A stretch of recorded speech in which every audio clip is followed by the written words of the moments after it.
Welcome, everybody, to the Raad Life, the only talk radio show that takes you along with host and age explorer Rod Gantos on his continuing journey of discovery into life's challenges, opportunities, options, and all the latest and greatest things that come with getting older.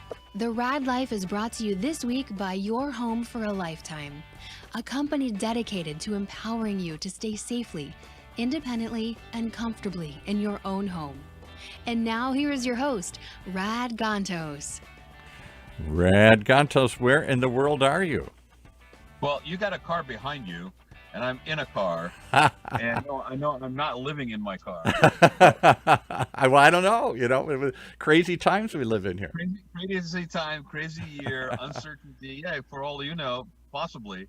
No, I'm good, man. I'm actually just outside a place of business, and I will talk about it a little bit more in a bit, but to pick up some stuff that I needed to get it out to clients, because we have all, I think, had to pivot, like crazy pivot, right? Crazy pivot. And first and foremost, I'm going to say a shout out to Paul Roberts for helping with some of that pivoting, and we'll talk about that as well. Yeah, he's this guy. Where's he at? Well, let's. By the way, yeah, go ahead and put that on, because let's talk about this, because I got. Let's just review for those listening in the future. We're doing this at the end of 2020. Yes, that year from hell that nobody wants to ever talk about again, that your grandkids will never hear about, because I'm never going to bring it up again here. Right. It's our version of 2018, when this giant pandemic combined with, in our case, a crazy, unprecedented election and giant forest fires and everything else you can throw into the mix, locust and the seven plagues. You cannot believe how appropriate what you're saying is right now, because where I'm sitting right now, I just realized I may have to move the car in the middle of the show, because as is the case with 2020 and the unpredictability, I happen to be in a place where they're about to do tree grinding. Oh, tree grinding, of course. Right. Why not? It's 2020, people. There it is, right there. Just when you think you're set, somebody's going to grind a tree behind you here. Yeah. So I'm about to pivot and move the car if it gets too loud. Okay. But that's perfect. So 2020, crazy ass year, on every level, and nobody was spared. The whole friggin' world has been affected. And in March, and we were coming off a very good, and just to give people a perspective, we were coming off a very good beginning of the year. I mean, oh my God, I thought we were in for a record year. Everything was starting to happen. Stock market's on the record rise. My business was at a record period. I know people were just feeling like this is really going to now explode and take off here. Right. You know what, Paul? Go ahead. Let me just move. All right. Okay. So hold on there for a second. I'm going to move the car. So while you're doing that, I'll talk here. Yeah, you could talk. I'm sorry, guys, but I'm just going to move the car, and then I will be right back. Okay. Because it is definitely tree grinding time. So what happened was the bottom fell out in the world. We had COVID hit, and everybody thought, well, we'll go through this for a month, and then we'll be back to normal. I said 2 weeks, remember? I said 2 weeks. Yeah, right. I remember you saying you were angry when they shut it down. You were like, oh, come on. Thank you for saying that, because remember I said from the beginning, I said shutdown is not the answer. Do you remember this? I remember very much so. Right. And so that thank you for bringing that up, because yes, given everything else we're going to talk about, that he was like, well, Rod, you want the shutdown, and I've had people tell me that. I said, no, you don't get it. From day one, I realized the shutdown was never going to be the answer. We were not going to be. That was never going to happen. And so yes, everything got shut down. It was very knee-jerk reaction based on reality. People were friggin' afraid. I mean, we had no idea what we're dealing with. None. I'm sorry to put it this way for those who may feel differently, but there was no friggin' leadership. No. Okay. On any level, on the county level, on the state level, on the federal level. Don't even get me started about the insanity that is still, by the way, perpetuated. Right. Yeah. I mean, like we have 300,000 people dead. Yeah. Right? Is that right? Okay. We are having But you know what? 45,000. They're old people. They're other people. They're Well, those I saw people. a number yesterday that was like, oh yeah, shell shock. Who the hell cares? Like it was. I've become desensitized. Yeah. 45,000 people, new cases a day is the average in Southern California. Here's what I tell people. I said, we had roughly 3,000 people die in 9/11 in a shock attack. And the nation was And shocked we went and to war. mourned. We went to war over that for 10 years, by the way. Yes, exactly. And I remember as a Unbelievable. good Catholic going to Mass that night and we didn't know what to do. I had a bar then. People would gather and just cumble in. They did huddle. They didn't want to stay home. They didn't know what to do. You opportunist, you. Yeah, right. But they didn't know what to do. They didn't know where to go. And we were all just so shook up. I was shook up. 3,000 people, Americans died. We hadn't happened since World War II in Pearl Harbor. And now we've had 100 times that die. And we go, and we're like, oh well, pass the line because I really don't want to be masking, or I don't care about social distancing. and I didn't know who those 3,000 people were who died. They were New Yorkers. I don't know who most of the 300,000 people who died. So let me ask you a question, because this is the thing that everybody now still bullshittingly saying. Okay, and I'm sorry at the language, and I'm really pissed off at some people. Yeah. Right. And besides, people haven't seen me on the live feed for a while, so here you go. Here you This is go. what you get. Wow, if you forgot. This is what to get forward to on steroids come 2021. Yeah. Okay. But I'm going to blame it at that point at the vaccination. And so whatever's in that vaccine. Yes, it drove you. That's true. Okay, We've got an excuse. It drove us all crazy. The vaccine did it. Yeah. The vaccinine, yes, the vaccinine. Paul's going to get a I'm vaccinine. creating new. I'm getting a vaccinini. That's the new drink at the bar. The vaccinini. I'd like a vaccinine. Can I get a vodka vaccinine? Exactly. So anyway, it's insanity. It's like people are like, oh well, I don't know anybody that has COVID. Oh, I don't know anybody who passed away. I'm going to ask you this question: do you know somebody who got COVID? I finally do, but not many. I know one.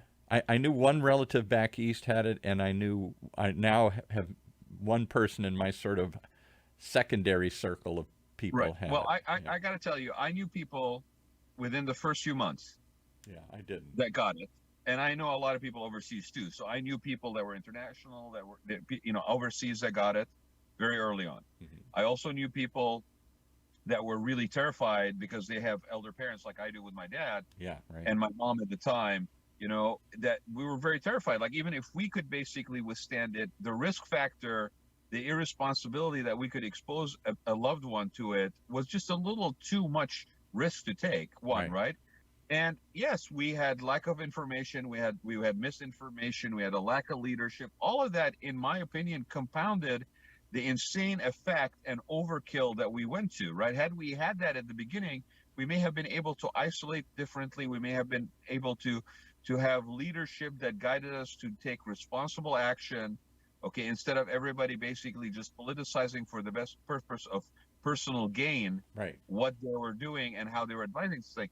But I have people that I know personally, as late as last week, my uncle and his wife in Chicago. Okay, so this is impacting us right here, right now in Christmas, right? My uncle and his wife both got it. His wife, basically, my aunt basically has breathing problems. She has medical issues, right? Yikes. She got hospitalized. Oh boy. Right? They had to put her on steroids. It was a touch and go whether she was going to respond to it or not. Fortunately, she is, but she's still hospitalized. This is first person, right? And then who did they get it through? I hate to point the finger because I don't know that he obviously did it on purpose, but they got it from their son, who's younger than I am. Yeah, right. Who also had it with his girlfriend. I've heard that where a couple of people I actually now know, could name a couple others who I've not in my immediate circle, but maybe one or two circles out. I know a ton of people that are in my immediate circle right here in Orange County that are of my age or younger that actually tested positive. Wow. See, I don't but know. they were asymptomatic. Some of them had to sequester. Right. People that I have done business with that I know that basically tested positive, and it passes on. They live in the same house. So my point to this is no. Let's just start this show with saying one thing. Okay. It's not fake. No. It's very real. Yes. People die from it. Very If serious. you don't want to, if you don't want to believe that the 300,000 people who died from it that are recorded as having died from COVID, it is an accurate accounting, and that there's some sort of creative accounting going on in terms of the numbers, because I don't know, somebody gets paid for the case or whatever. Yeah, Even right. if you want to consider that, okay, can we agree that a body of people died Big body. in the United States of 300,000 people? Okay, all right. But- would you give me 50? Would you give me 50% of that as being accurately But recorded? Rod, people die Or every 30 day from car crashes. We don't stop driving. They die from the flu every year. Right, That's but you just know what- part but of you know what- living. But you know what we do, Paul? We put on a fucking seatbelt. We put on a fucking Right. seatbelt. We shouldn't. Okay. We should. We don't have supervisors in Orange County saying, "I will not enforce you wearing a seatbelt," or a sheriff's basically saying, "I'm not going to ticket you if you're not wearing a seatbelt." If you Exactly. don't ticket me for not wearing a mask during a pandemic, then you don't have any fucking right to ticket me for not wearing a seatbelt. That is the Or- most powerful or- argument I have ever heard anybody make, because the comeback is the last statistic I saw, and this was in the not the Register, but one of those publications. They're talking about the official county records say 3 times as many people have died in this county as die from the flu. So don't tell me it's just the flu. Now, originally we thought it was 10 times more deadly, and it might have been. You're burying me with facts. Okay, yes, right. So you just came up with the perfect analogy, which is when we're faced with deaths, we don't ignore them. We try and mitigate them. We try and reduce them. So if the people are dying in cars, we make the cars safer. We wear seatbelts. And if they don't want to wear the seatbelt, we force you to wear a seatbelt. Here's my right and freedom to say this to as the supervisors and anybody who basically is still friggin' anti-mask mandate or enforcement.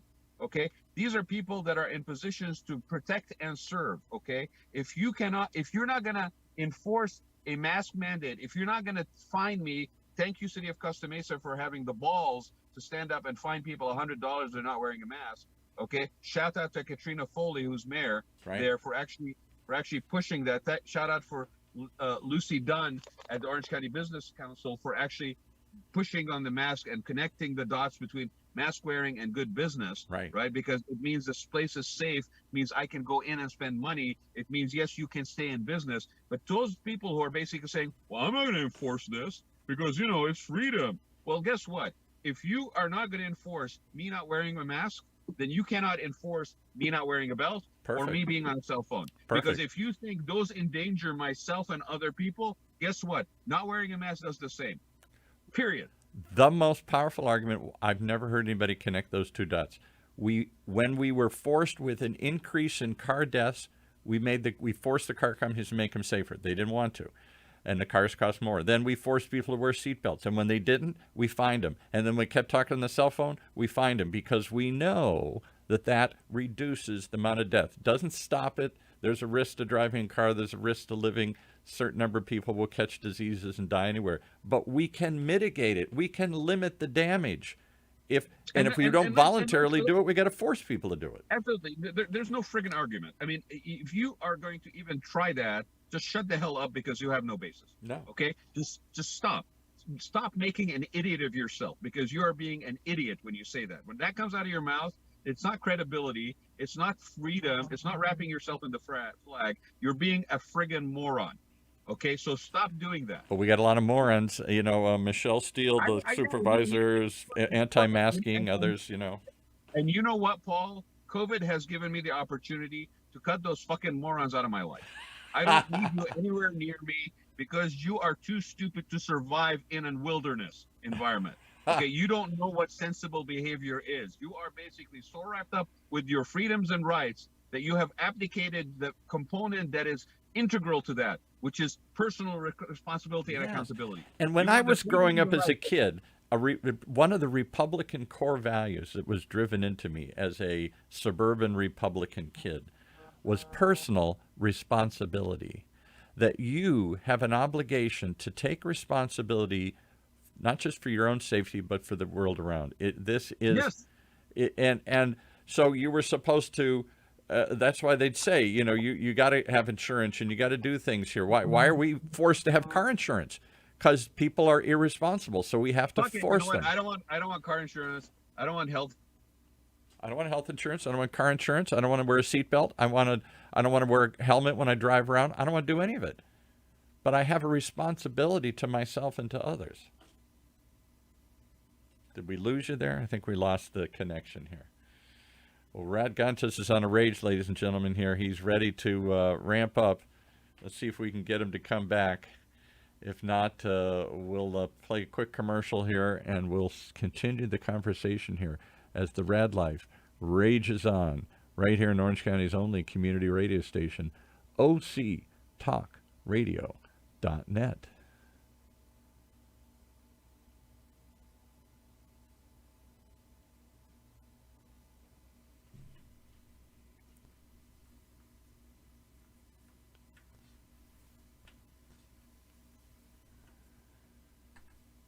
Nose and mouth. Stay home when you are sick. Cover your cough or sneeze. Clean and disinfect frequently touched objects with household cleaning spray. For more information, visit cdc.gov/COVID-19. This message brought to you by the National Association of Broadcasters and this station.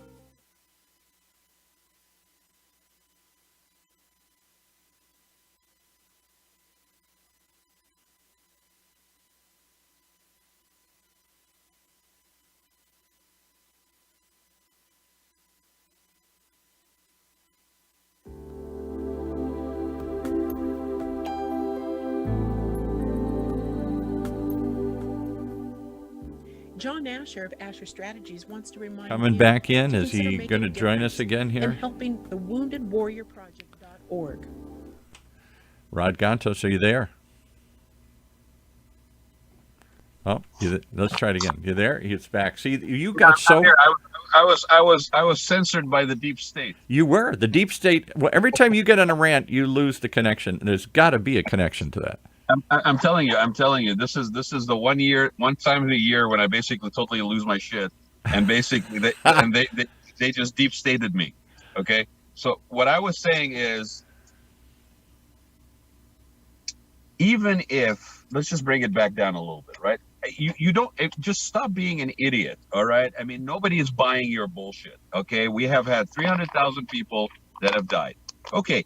I'm going to meet you halfway. Hell, I'm going to meet you 2/3 of the way. Okay? That means that 300,000 people died in the United States, which is like an unbelievably shocking thing. I mean, it's like the friggin' Black Plague landed on this country, right? Right. Okay. All right. We should not be accepting a death rate of that nature, regardless of the reason. Let's just say, can we meet halfway for a minute? 150,000 of those people were reported wrong. Mm-hmm. That means 150,000 people who died from a friggin' one cause. Okay, that's still unbelievable. Like that should just blow your brain. It just blow your mind, right? Okay, I'm gonna go further. Let's say 1/3 of those 300,000 were the ones that were accurately recorded. That's 100,000 people. That's bigger than the city of San Clemente. That means everybody in San Clemente died. Yeah. So why aren't we upset about this? Why aren't we willing to do anything about it? Why are we still in denial about it? No. We're not just in denial. We're in arrogance and entitlement and basically wanting to shove our fingers in people's faces and saying, how dare you wear a mask? How dare you care about somebody else? How dare you infringe on my rights to be an asshole? I mean, let's call it like it is, right? It's been a year of misery for people. Now, here's an interesting. Let's go into the Wayback Machine and see an alternative. You know what I just realized, Paul? I pretty much just killed any opportunity for anybody to be willing to be a guest on my show. I think you did. Just right there. If they hear this show, they're done. Let's go into the Wayback Machine. Well, ladies and gentlemen, this could be the last episode of the Raad Life. At least in the political run. No. There's for everybody you turn off, you're turning on somebody, because there are people we've turned into two camps on this here. But let's go back on something. I really don't understand this. And you can say he's a jerk or whatever. And I certainly won't learned fight everything you. I know from Breitbart and Fox News, by the way. Yeah, right. Yeah, those great outlets. So let's say that President Trump, instead of fighting this because he thought it was going to hurt his election, embraced it and stepped up and said, Oh my I'm God, going to. the man had an unbelievable opportunity to be the equivalent of an FDR persona Right. in American history. Absolutely. And he had a fanatical following. But he could not help himself. He could not help be against his own nature. But you are absolutely right. From a strategic perspective, forget any ideology, forget any morality. If he actually thought about this and go, okay, listen, I just went through this impeachment bullshit. I just went through all this crap, right? I'm coming on an election, and I want to get this other term, which I want to get the second term. This is somebody just dropped this opportunity in his lap. Because nobody's going, we rallied the country. We're in a time of crisis. Rally behind the leader. Nobody would have, everybody would have shut up. It was an FDR moment, Paul. Yeah. It was an FDR moment. It was a I feel your pain moment. It was a I am here for you moment. Right. It is a, you And know, it was a quit criticizing me moment, because we don't have time for you to criticize me. It's a national emergency. We got to rally behind the flag and the leader.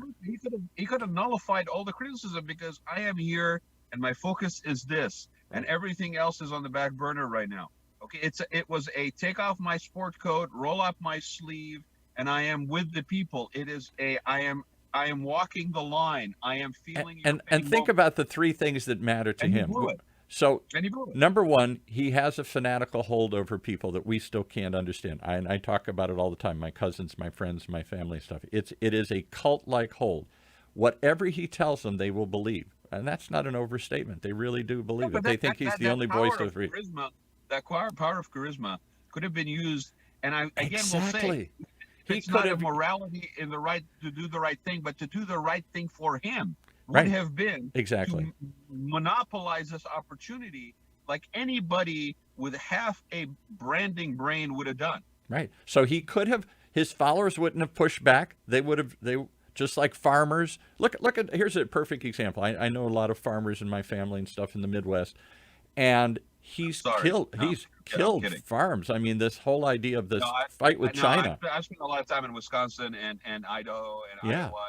And yet they all hang in there with him, even though they're suffering, because he's convinced them this is for the greater good. This fight with China is going to, we got to fight it. And I'm sorry if it's hurting right now and killing your farms. I don't know that I disagree with him on the China thing. I don't know that I disagree with him on everything, but just look at it from an opportunity presented to you. So don't tell me that he was afraid that his followers wouldn't follow him. They would have followed him, and they would have borne the pain of putting the mask on and doing everything else. So here's the thing that kills me, Paul. Okay. They obviously recognized it was an opportunity, because all those businesses that got PPE money, all the businesses that, all the shell companies that were set up by Jared Kushner in order to channel money into, right? I mean, they realized it was an opportunity. What, they didn't wake up and realize it was a political opportunity that just would almost bury the Democratic Party? Yes. So that's number one. He could have easily got his followers to, in fact, uniquely, whereas everybody else would have, if Obama was still president, they would say, this is one more example of you trying to be a dictator and you're trying to tell us what to do and destroy the Constitution and be a king. Trump, like Nixon, took all the anti-communists to China. He could have taken all the anti-maskers and the libertarian types that follow him and said, this is an exception. We got to do this for the greater good. You know why he didn't? You know why he didn't? Other than the fact that it goes against his own nature of being like, it's what's in front of me. It's all about me. But again, that would not make any, doesn't even make any sense, because it's all about me would have been to take advantage of this opportunity. The reason I think he didn't, and the people around him he didn't, is because we became, yet again, a victim of tribalism. Right. The other side was saying black, I had to say white. Yeah, right. The other side was saying up, I had to say down. So the fact that the responsible behavior was to mask, and the people who were saying mask were Democrats, no, I have to say don't mask. I have to find reason to say it. So I wrap it in freedom and the American flag. I'm going to argue that it's one step further, though, and I think it goes to the word that every Trump person will rage against. But it's hard to make an argument otherwise. He didn't know how to handle this. It's incompetence. They didn't have people who knew how to do it. Who would, Paul? Who would know how to handle this? To be fair to the guy and to the administration. This is a once in a lifetime, in a generation, okay, or more, okay, situation. But it is moments like that where the mettle of a person is tested. Right. It is moments like that when He the ran. true character and nature of something is tested. What is happening right now, because of the course of action that was decided upon, is not only did he lose the election, not only is the country continuing to be divided and confused and messed up and doesn't know what is up, what's down. Not only do we have economic crises, because had there been leadership in how these businesses Didn't have to go like this. Didn't have to go going like back this. to what I was saying at the very beginning of the pandemic, is shutdown is not the answer. Because of all of that, because these things didn't happen, and I'm not laying it only at his feet. Like, okay, what Gavin Newsom is doing right now with the restaurants and stuff is an overreach. It's too much. Like, it does. There's no science to support it. I understand the reactiveness of it, but it's not. Unfortunately, we're probably looking at another year until we get out of this, even with the vaccine, until everybody gets vaccinated, and that's assuming people are willing to get vaccinated. But again, there were all these opportunities along the way to show leadership in a different manner. When you didn't do that, yes. What is also at risk right now is a complete collapse, and I'm going to say it, a complete collapse of the Republican Party, or at the very least, marginalization of the Republican Party. Okay, Collapse of business, collapse of... I'll make a prediction right now. Okay. I'll make a prediction right now. They will lose at least one seat in Georgia. I think they'll lose one. I don't think they'll... It seems incredible to me they could win both, but I think they'll lose one. It depends on what happens with the stimulus. But I will tell you, they're going to lose one seat in Georgia. And that, and along with the election, should be basically telling them something. But when you look at how they're continuing to behave 7 and 8 weeks out, the cancerous thinking is so ingrained that there might have to be a third party that comes out of it. And John Kasich said that yesterday. Right. And I will tell you that party that will be fiscally conservative, socially liberal, yes, that is basically based on reasonable action. Sign me up. Right. You're in, I'm in. Most of the people that are non-party affiliated would be joining that. Yes. And that is a full spectrum. But so let's go back again. I just want to finish that loop. So I'm going to go back to President Trump. I'm going to go to my Wayback Machine and say, wait a minute. Resist your impulse to fight it because you think it's going to make you look bad.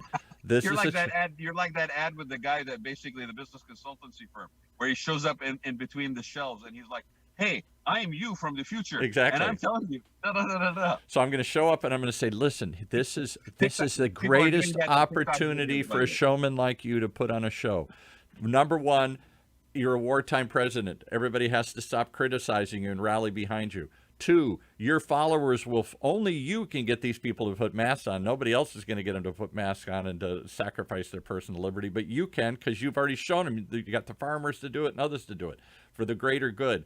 And you have a chance to come out of this on top. Even if it fails, you will show that you're in there fighting for the little guy and fighting for people against all the forces of evil that don't want to get the vaccine through, and you're tearing regulations apart. I don't know. Take some of the weekends that you went golfing. Actually show up at a soup kitchen and hand out food, just for the photo op. And I remember there was one. Nobody talks about this. There was one moment where I thought he was going to do the George Bush thing.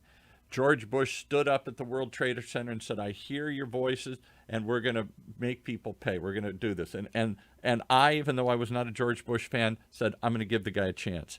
And we pulled behind him because we were in a crisis. This isn't the time to criticize him and tear him down. This is time to get people forget actually that because of George Bush, this is behavior after the 9/11 attacks. Because up till that point, he was looking shaky. Right. And then when that came, exactly what we're talking about is the perfect example of taking that situation. I believe that W's heart is actually in it. I think he's genuine, right? Right. As a human being. But that was an opportunity, and they basically made what the decisions that needed to be done. They dealt with it in such a manner that he was basically right there. So there was a moment in March, and everybody forgets this moment, where the president, after saying it's no big deal, it's going to go away, don't look at it, it's no big deal, because he was afraid of it, he thought it would tank the stock market. Put a UV light under my skin and it'll take care of it. And he went through this nonsense, and then all of a sudden he turned and pivoted for a moment. He started to call himself a wartime president. This is a war against us. And he called together a a live conference in the Rose Garden, and he had the CEO of, I think it was CVS and Walmart and a couple others there, and he said, folks, I guess this isn't going away. We have suddenly pivoted. All these folks, we have brought them in together. They're going to have testing on site. Google is going to have an app up shortly that you're going to be able to trace who you were with. And I thought, for a moment, I thought, okay, the guy gets it, and I'm going to shut up. I've been the rabid anti-Trumper. He's getting it. He's going to pull people together. Give him a chance. Give him a chance. And that lasted a week, and then it all just disappeared. Walmart did not roll anything. Google said, what app? We don't have an app. What are you talking about? We haven't even done. Yeah. No, like I said, Paul, I mean, I tell people this and they look at me and go, oh, you're jaded, blah, blah, blah. Everything I need to know about the guy, I learned from the book called Art of the Deal that was not even written by him back in the 80s when I basically went to business school. And we read that as a manifesto of how to basically be smart and creative in business. And that was the time before we basically realized how to screw others. As he said, if I don't pay taxes, I'm smart. If you win, if I win and you lose, that's good. Yeah, but again, if you were a person like me that went into business school in the 1980s, that was your credo. Like you were encouraged to be moral about it, but still considered rating companies. It's transactional. Yeah, if you can get away with it, it's okay. And if it benefits me, non-relational, right? Yeah. And so what I'm saying is that book, and I'm being very just objective, not really emotional about it, but that book told me everything I need to know about the guy. Yeah. And he has done nothing that caused me to believe that his behavior is different. So he's been consistent. I'll give him that, right? But be that as it may, it really has been an interesting year because at a high level that we're talking about, this level, the local governmental level, even the personal level, the bullshit has become very clear. And those who basically embrace the bullshit to the point where it is basically part of their DNA, you have been given an opportunity because of the required distancing and the sequestering, all this stuff, to exercise that out of your life. And I have kind of done a bit of that. Now, I've also tried to be very careful that I'm not basically putting myself in my own little bubble. And so I am a little bit more clear about if somebody basically gets a little insane on social media feeds or whatever, and I give them an opportunity to say, look, you go do that, go sell, to quote Jack from As Good As It Gets, go sell crazy somewhere else. We're all full up here, right? So I'm like, okay, go sell crazy somewhere else. Don't put it on my feed. Don't put it on my stuff. Know where I stand. I'm giving you the benefit of that rather than just kicking you to the curb. But it has been, I think that has been a common experience for a lot of people. A lot of people that I talk to, they're like, we were running fast. We were just basically more. And all of a sudden, kind of like what happened at the end of the 80s, all of a sudden the party's over and now we get a little bit more sobriety, right? Instead of the fog of the party. So let's talk about the pivot. The great story of this year isn't the great fight. It's the great pivot. It's the pivot. And again, so let's talk about that. By the way, I just realized, did we just establish a new dress code for OT Talk Radio? We're both in gray sweatshirts. This is the uniform. We're in gray times. We're not in bright, cheerful times. We're in gray times. But I'm laughing because I've also noticed in fashion out there's been a lot of browns that have been introduced, right? And gray. I can't believe how many people are putting gray back into their house. Gray flooring is everywhere I see it, and brown flooring. No, you're just behind the times, and we've been doing that for 2 years in interior design. But no, the brown, like brown shirts, brown jackets, chocolate brown, and I'm like, whoa. And somebody said to me, well, brown is a color that is associated with the common man. Mm. And I thought that was an interesting reaction.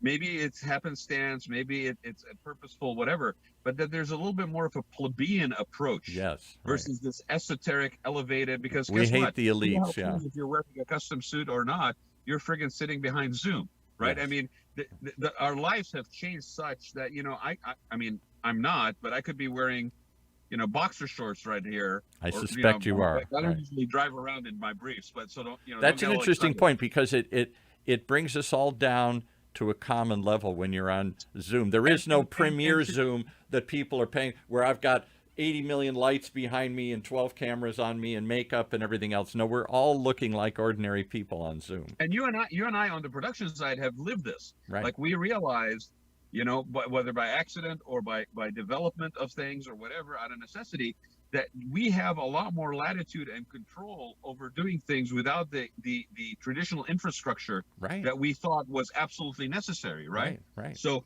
I mean, perfect example right now, you're sitting at the new studio at UCI, but you're basically using a Zoom background, right? I'm sitting in a car. I don't even care to put a background behind me because guess what, Paul? Nobody cares. Yeah. We have now actually distilled it back down to the content. Now, I mean, most people probably stopped listening to us 5 minutes into the show, but it's really about the content. It's about the delivery. It's about the connectivity with people that are on camera, right? And it's not so much about all the other bells and whistles. We are now basically, forget the bells and whistles. I don't care, right? Right. So it's, I mean, it's interesting what we are going through. And again, it's not something that has taken place over a period of a week I'll or give 2 you that. weeks. There's the studio. We're in the studio. Yeah. Right. A week or 2 weeks. Okay. It's actually, put it back on because I think it's distracting with the screen and screen. You might want a little bit of a bit more neutral background. Okay. Let's go back to this. Plus, make sure that the expiration date on that fire extinguisher on the side is actually valid. Yeah. So, but I think what's interesting is this is not something that impacted us over, a summer vacation, 2 weeks. It's been almost a year. And the likelihood, truthfully, is another 6 months of this at best, Right. probably longer. And at that point, even with COVID out of the way or controlled by vaccine or whatever, we are still going to have an emotional memory. And our habits and behavior patterns have changed in a manner that is, you get to choose. Is it negative because it's not the same as it was before? Or is it potentially positive and fraught with opportunities because it has opened our eyes to do things differently? I think and it's this both. is where the rubber meets the road. It's both. It really is. Okay, and this is the pivoting you're talking about. Right. So let's go through some of the. Let's talk about Rod's personal pivot. So let me just add another layer of complexity to the things that I've faced, and it's by no means unique. I know a lot of people are dealing with this just because of our age bracket, generationally as well. But this thing started in March, right? And all of a sudden, I couldn't really go visit in person as freely as I used to. My 79-year-old mom and 84-year-old dad, or 83 at that point, 84-year-old dad, that live within 3 miles or 6 miles away from me. And we purposely have located ourselves, my sister and I, to where we are close to our parents. Because as they age, we want them to age in their own home and all this stuff. And the Raad Life has a lot of aging components to it, how we've been doing this show and the people we've interviewed and all this stuff. And I remember when this thing first happened, I called you and I said, look, I want a refund for all my money that I've paid to OC Talk Radio because I'm supposed to be prepared after 5 years of doing a show on aging. And I have no preparation whatsoever. And I'm joking, but no preparation whatsoever, given the fact what I'm dealing with. So we dealt with this shift in our personal way of dealing with my elderly parents. We then, unfortunately, were faced with a loss in the family, and it went very quickly, and so she didn't suffer. But my mom took ill, and we are now faced with the fact that do we put her in the hospital? We can't put her in the hospital. We can't visit with her. All of this stuff. We thought she had been suffering from cancer for a couple of years, but she was good. And all of a sudden, it turns out that my mother, in the period of 3 months between January and May, or February and May, was having mini strokes. Oh. I believe it wasn't COVID that killed her, but the stress from the situation probably did not help. No. And she's the primary caregiver for my father. Right. And my father is dealing with the onset of dementia and Parkinson's. And it was a lot. I mean, I can look back and say, look, I don't know. I know we had offered to help her and have people come in and whatever, but proud woman that she is, no, I've got it handled. I take care of the family. This is what I do. And so we lost my mom in May. So in the midst of, and I didn't know if you wanted to go there, but in the midst of our national sudden upheaval, you had Yeah. that personal upheaval that you and I talked about for years, because I lost my parents years ago and talked about it so many Yeah. times on the show. Yeah. And it's Yeah, that yeah. moment. It's that moment none of us are really ready for. You No, think you you're are. not ready for it. Now in March, I just want to step back for a minute. In March, when this thing happened with COVID, I was also faced with another reality. Commercial interior design, high-end luxury hospitality. There was a lot of uncertainty all of a sudden that came out of nowhere, and Right. people were really concerned. And after it turned out that it wasn't a week, it wasn't a month, it Right. looks like this is going to be longer. People started worrying about, like, where's my paycheck coming from? Do I have enough savings? Is my job safe? Is this project going to fly or not? And people, and we had to shut down a little bit, right? So it was Right. like people were really kind of like, what's going on?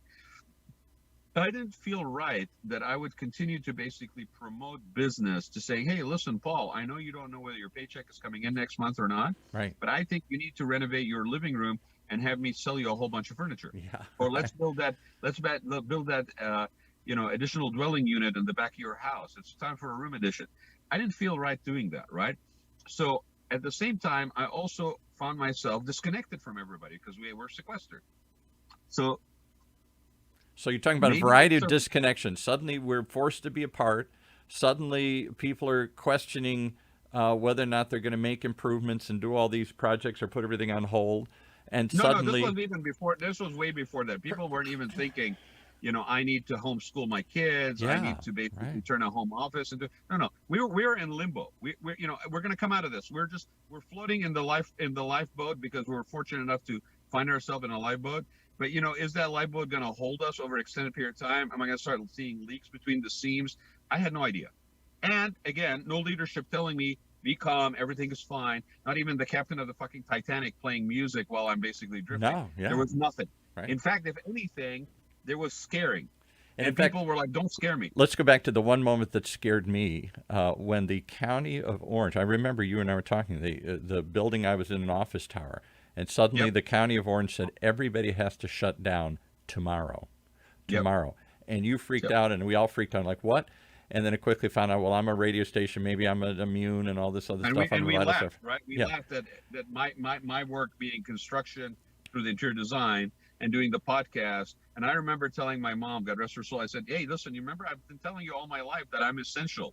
And here's the thing from the state of California. It says podcasts and newspapers, whatever, is Right. essential. So, here I see I'm essential right here. It says so. The state of California told me And so. and then what happened is the county reversed that order within 24 hours. Huge uproar, big fight, and the county health official who put forth this idea, we got to shut it down because it's out of control until we get it under control. No. There needs to be mask mandates. Yes, and she dared to mandate a mask, and she got lambasted by two of the supervisors like nobody's business. And one of whom threatened is still at out home. there basically spreading misinformation. Another one who's now been elected to higher office because of the riding the wave of these people. Hysteria. That are So the anti-vaxxing, county issued an order, and within 24 hours, they're sending me as the media, wait a minute, disregard that. We're changing everything here. And that sort of flip-flop within a short period of time. Not only flip-flop, Paul, it confuses the shit out of people. Exactly. What I'm in danger. No, I'm not in danger. Well, you kind of are, but you're not going to be. I got to wear a mask. No, you don't have to wear it. We might shut down. No, stop that. Don't disregard that. We're going to countermand that. Everything is disregard and don't listen because we don't even know what we're doing. At the time where we look to our elected officials that are basically elected to be of service to the community, not to themselves, not to their political careers. When we needed them the most, yes, they failed us. Completely. They failed us. Completely. And they continue to be mealy-mouthed about how they're dealing with it, and they continue in the big part to fail us. There are high examples of people who have stepped up. I mentioned a couple of them already, right? They're people who basically are willing to put their political careers on the line to do what is in the best interest of their job description and be there for other people. Right. And those people, in my opinion, and historically, will be rewarded. The other ones are going to be in for a boatload of hurt that will happen to them, right? Unfortunately, we have lost human beings. We have lost lives. We've lost businesses. all of this stuff because of the fact that the priorities of what should be done, people tried to have it both ways, tried to not stick their neck out, and all Right. of this stuff. Right. Exactly. But those who did pivot, and we like just bring it back because I want to kind of get off this rant for a Yes, minute. I guess. Right. Okay. One of the things that I did, and it was really kind of like, okay, what do I do with myself right now, right? Right. And it wasn't like an opportunistic thing. First thing I did is I said, okay, well, I'm really curious about how people are doing. I want to know how people are dealing with this. How are they faring, right? And I started doing the Raad Life almost on a daily basis. Yes. Right. In Yeah. fact, You increased the frequency of it so you could talk to more people. Right. And that was really an interesting thing because I didn't necessarily do it consciously for this, but it turned into almost like a therapeutic session for me. Right. I was connecting with people, and we joke about the fact that whenever you and I are on the air, I'm basically your therapy session. Yes. But Exactly. I'm sorry, there were other people that were therapy for me. But I talk to people, whether they're, and fortunately we have a really good roster of guests, and a shout out to all of them for being on the show over the last 5 years. But I tapped into a bunch of them, and how are you doing? How are you as a school, as a charter school owner? How are you faring with the students? Mm-hmm. You as a person who started a sewing circle to do masks, how is that going? A person who's basically in a city council position, what are you guys doing? How is this happening? Business owners, Right. How are you doing? Restaurant owners. So I started doing the show multiple times. As an indirect benefit to doing the show, not that either you or I basically were consciously about doing this, Right. is we were able to continue to feed content into OC Talk Radio in a period where a lot of the guests maybe were going, well, wait a minute, I don't know, at the end of the day, it's an additional expense. I don't know what my certainty is, whatever. So we carried a lot of content on that station. And at a time when people were suddenly looking to go online and get content because I'm scared, I'm frightened, I'm confused. And they're not getting that information somewhere else. Exactly. So they're looking desperately for some trusted source that's going to basically be candid and honest with them and basically share some things that could be potentially useful. I think that in some ways, and you said this is going to put us on the map, and I think in some ways it did. It led us to, it increased our audience, it increased our opportunity to connect with people, and it made it even more relevant to have these conversations. Paul, from a purely strategic, and you know me, I tend to do both sides of my brain. There's a lot of emotion, but there's also a little detachment. I can detach and look at things objectively. This is exactly what happened with CNN during the Gulf War. Exactly. When they embedded reporters with the Army. This is exactly what happened when Turner went from a small station in Atlanta to a huge global mega house.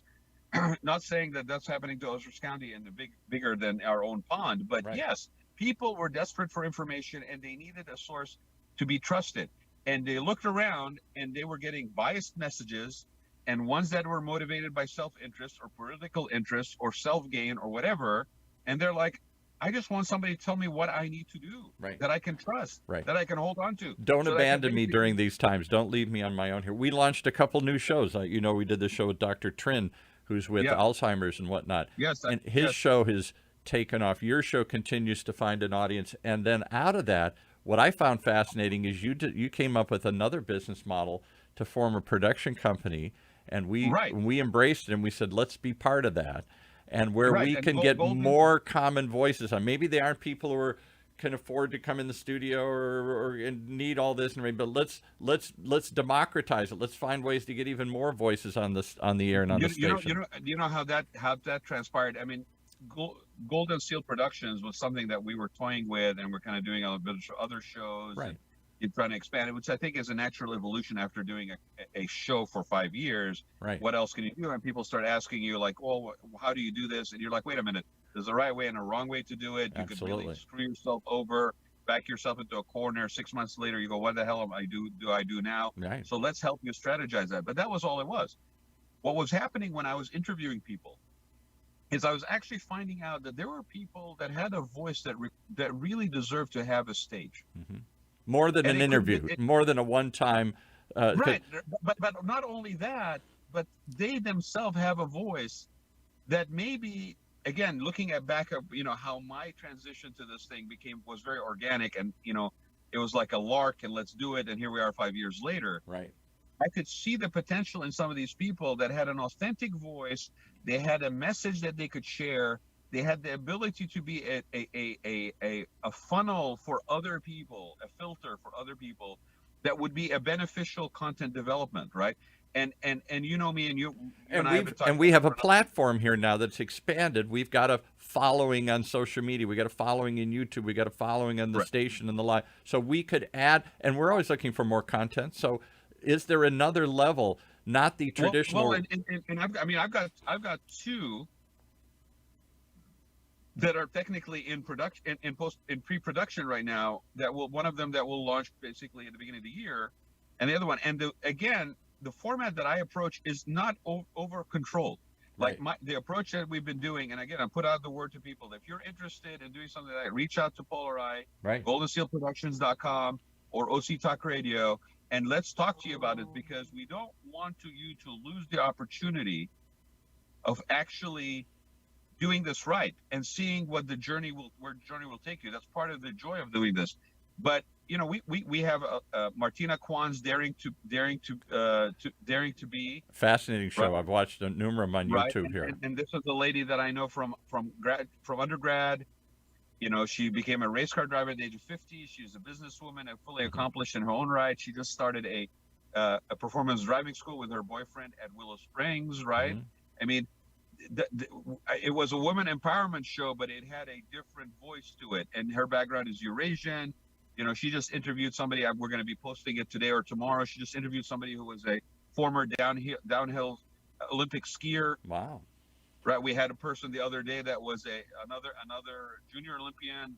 She had a person that was a news agent, a newscaster, an anchor from Florida. So it's like, Martina, you're a thoroughbred. Here's the course. Run with it. Right. Let's guide you. Right. Right. Share those stories, because she's coming at it from all those things you talk about are out of the mainstream. Right. Eurasian, woman entrepreneur, high-powered, runs with a jet set, fast crowd, all these things here. But also at a point in her life where that is all seasoned and is her filter. Right. Right. And so it's not just content for the sake of content, because there's a cacophony of content out there. Right. It's actually something that I feel has value, right, that could find and resonate a connection with people. And we've talked about that before. In a world where everybody suddenly can be on the internet and on Zoom and on Skype and on YouTube and on a podcast, where is the curation of that? OC Talk Radio kind of does it for Orange County. You're doing it. You're going outside of our business realm and finding other curious conversations and bringing them to the channel. Right. I mean, we tried to set up a therapy show and a life coach show with a lady that was basically working out of her house at a beach coastal community in Australia, and we never got that off the ground. But we got a show off the ground with a fellow San Clementian that has been on my show, JJ. Right. Wenrich, and basically he's a financial planner, but his take on it was financial education, and it's about, he wrote a book, and he's now interviewing people that are in the financial education field. Super important given what we're dealing with economic realities and financial realities right now. And he's basically addressing it in a way. He has a voice. So his show is up and running. He's got more content coming every week. Javon Terra, who basically that's more of an awakening and sort of like spiritual connection show, and it's a little bit on a higher sort of self-actualization maybe level. He's been doing content. We have a ton of content to share from him that I haven't uploaded. And the audience has grown. You look at the numbers that you get when you post these on. So again, we started this as a radio station, and that meant people come into the studio, pay for production like a typical radio station, and produce shows, and then we help develop an audience for them, and we sell commercials around them. What you saw the opportunity with, and I think this is going to be a big growth area for both of us in the coming year and for the community, is to add more voices. Maybe they're not weekly voices. Maybe they don't come to the studio. They produce it at home through Zoom and some other things. But then we take that show and not only nurture it and guide it and curate it and pick it, but then we take it and add it to the platform that we already have, which is truthfully most people listen to this later. You remember before COVID, you telling me, well, what are you going to do with this? Why are you doing it this way? Yes. You see now why. I didn't have the foresight of COVID, but there was something instinctively when I looked at this and I realized, first of all, I have a DNA wiring of basically it's more fun with other people. Yeah, Right. That's just how I am, right? Exactly. But the other thing too is I'm not trying to basically get the kudos for the fact it's me. Right. No, it's them. And because they're all doing their thing and they're getting more and more into their zone and they're enjoying it, which is what's important, and they're sharing more and more openly, and they're connecting with other people, and they're feeding into their spheres of influence. We all get to take that journey together. And on a practical level, their sphere becomes you're helping promote their voice, and therefore you're tapping into their community and their community into your community and into our community. If you're doing a podcast or a show right now, you can go it alone and you probably can succeed. But let's just talk about nuts and bolts here, right? I'm not so sure, because in the midst of COVID, I'm going to challenge you on that one, because in the midst of COVID, podcasts have doubled. We went from 700 to 1 million rather quickly, and now they're saying it's around 2 million. I wasn't finished, Paul. So what I was saying is, for that person who's thinking, I'm at home, I'm in front of Zoom, I'm doing this all the time, I'm getting more comfortable with the camera, and I really have a bone to pick or I have something to say, I'm going to basically do a podcast. Well, there are a lot of people that do a podcast where it's only them talking. Right. Most of them. Very few of those, I feel, succeed. No, they run out of stuff to say. They know if it's me about me all the time, it gets old fast, right. and you run out of steam. There are people they're really good at it. I have a friend of mine that basically does for his spine to really good at it. Very short, every day. He does every day. I don't know how the hell he does it every day. Right. But there are people that can do that, but it's not the norm. No. The other thing, to your point, is now we have a lot larger market of voices and podcasts and how to hear them and where to get them and all this stuff. Okay, so if you're somebody who's doing this, who's starting, the first thing I suggest to you is sit down with somebody like Paul and I and get a strategic read on what you're doing. Because we will tell you honestly, if there's value, maybe we enhance it. If there's no value, maybe we rethink it. You know, you may come in and say, oh, this is what I want to talk about. And we go, well, hold on a second. If you talk about this in 3 months, you're going to be out of stuff to talk about. Why don't we look at a bigger umbrella or a different angle? You talk about that all the time. Yeah, strategic planning for this is super critical. Right. The other thing is you are now part of a potential family versus on your own. And here's the practicality. The practicality is my show is 5 years on OC Talk Radio. Javon's show, for example, or Martina's show has been on there for a couple of months.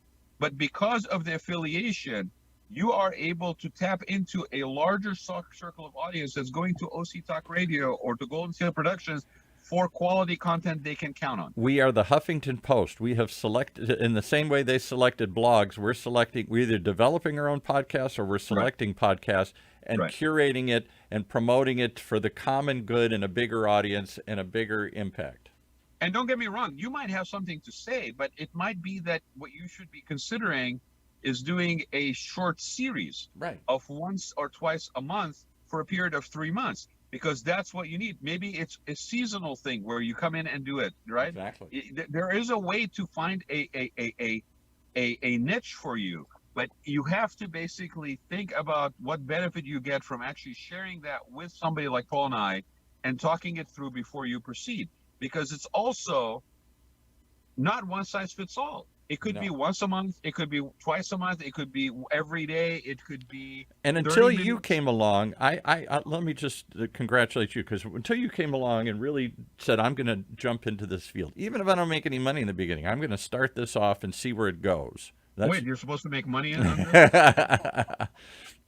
So even though, you know, you're willing to explore this, and this is the early days, and it's like the beta testing, you know, you're trying things out and experimenting, what kind of conversations, what kind of frequency, what kind of people you run into. I was bombarded for the last 5 years and couldn't handle any of this. I do a meetup group called OC Podcasters, and I don't do it enough, because every time I do, there are people who come out of the woodwork and will come to now we do them by Zoom, but they used to come in person. And they all want to know the same question. How do I get started? Now, 99% of them are dreamers. They're never going to do anything. They're never going to actually pull the trigger. And if they do, they give up quickly because it's more work than they thought, or it's harder than they thought, or People don't whatever. understand the It's amount of not time easy. that Yeah. it can be done. Now, that being said, there's a way to do it smartly and where it does not overwhelm you. But again, there's such a thing as asking people that have been through this before.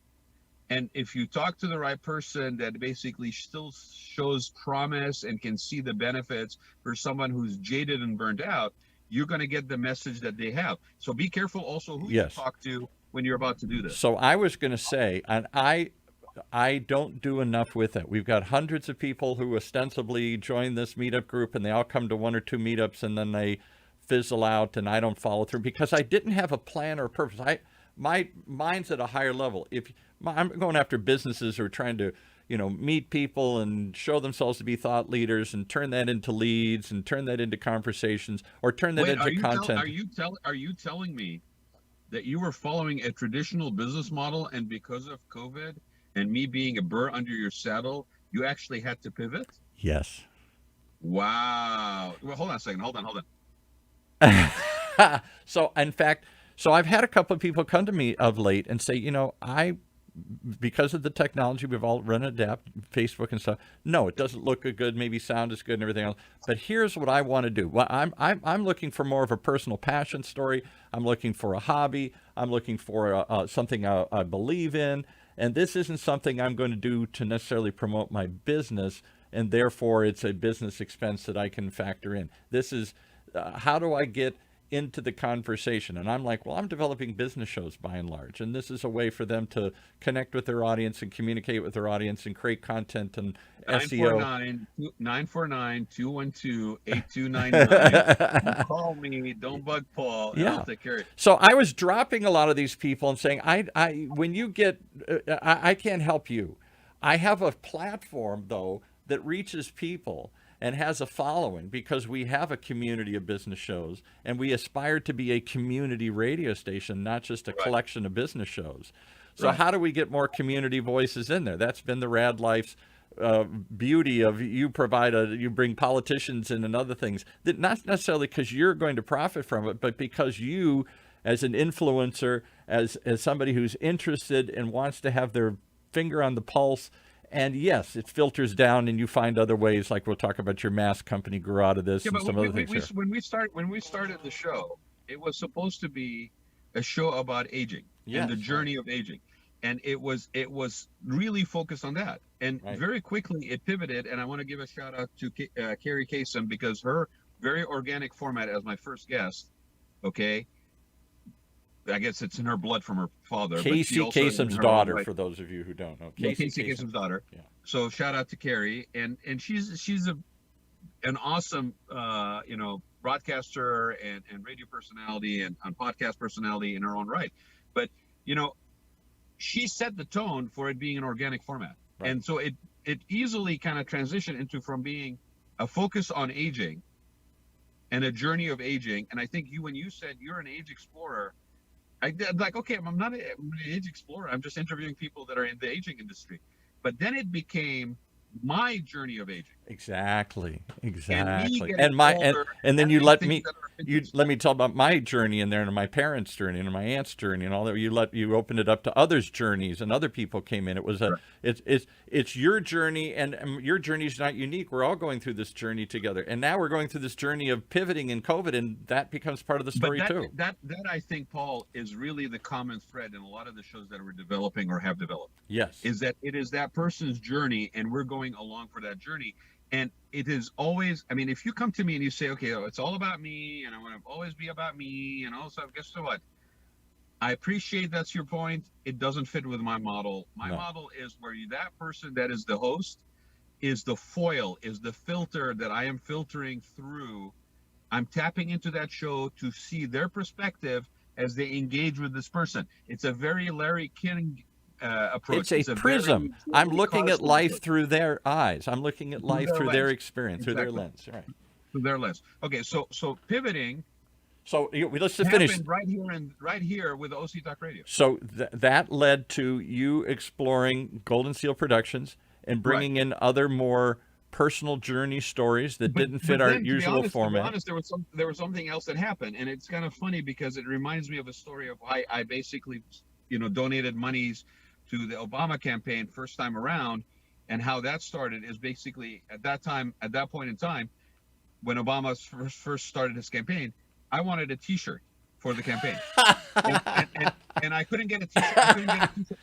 Hold on, I couldn't get a T-shirt. I couldn't get a T-shirt for the campaign, and so I'm like, what the hell? So I knew enough about Photoshop that I basically designed my own T-shirt, and then ironed it on, and I made my own T-shirt. And the reason why I couldn't get a T-shirt for the campaign is because that he caught fire so quickly that the union shops were not ready to produce the stuff. And because the Democratic Party is very solid about supporting unions, they needed all the merchandise to be done by union shops. So union shops were not wear close to being ready. So I designed my own little thing, and of course, social media, blah blah blah, back in 2008, right? 2008, yeah, 2008. Yeah, right.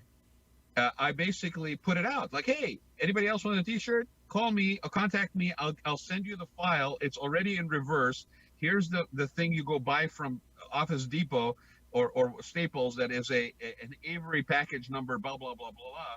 You print it on your inkjet printer. You put it on a white T-shirt. You iron it. You got yourself an Obama T-shirt, and there you go, right? And that ended up getting an email sent from Obama headquarters while they were ramping up to get merchandise. Wow. Where they said to people, hey, listen, we're really working on getting the merchandise to you guys, but in the meantime, if you want to make your own T-shirt, contact Raad and he'll send you a thing. I think I sent out I think I sent out about 200 or 250 emails to people with this graphic. I wish to God I could still find the email, Paul. I wish to God I could find it. But I didn't know that story. I never knew that story. Okay. Yeah, true story. And then I kept adding designs every time. Here he is on an international trip. Here he is in Florida, whatever. I kept adding these designs onto a Cafe Press site, and money that came in, I just donated to the campaign. So I think somewhere in the ethers, there's a Cafe Press site that has 94 designs for Obama. Okay, that basically where you could put on everything you want, buttons, T-shirts, whatever.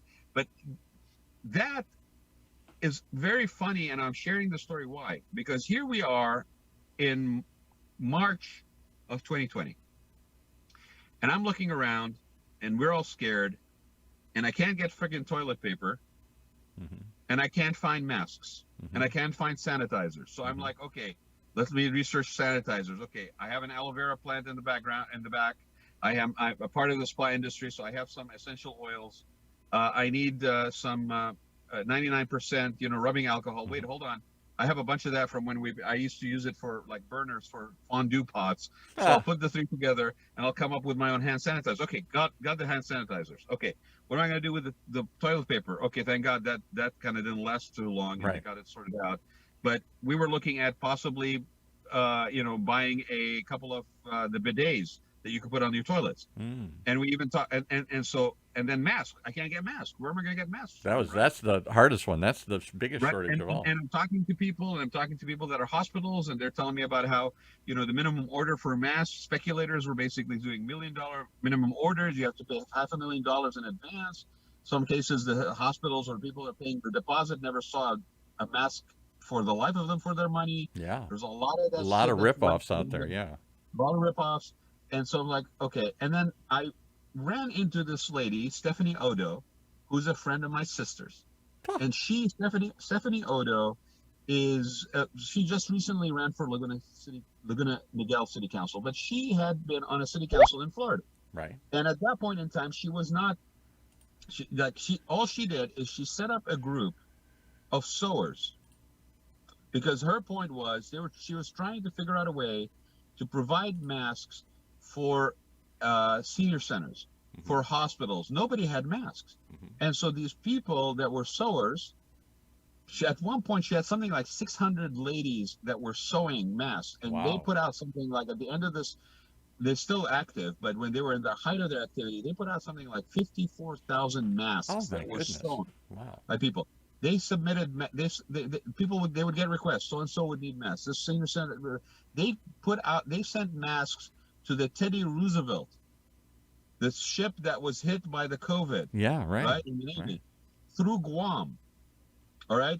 So I'm looking at all this, and of course with the radio show, I'm like, wow, this is a great story. I got to have Stephanie on the show. And we did. We had Stephanie come on and talk about this mask collaborative that she set up in South County.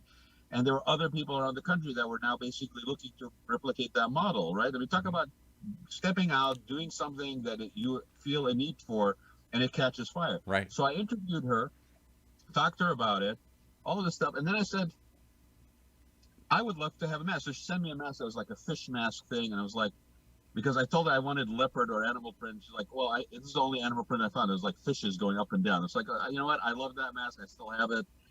But then it got me thinking, okay, what is going to happen to these ladies once this thing is over? Because I'm still thinking it's 3 months, it's going to be over, whatever. Yeah, right.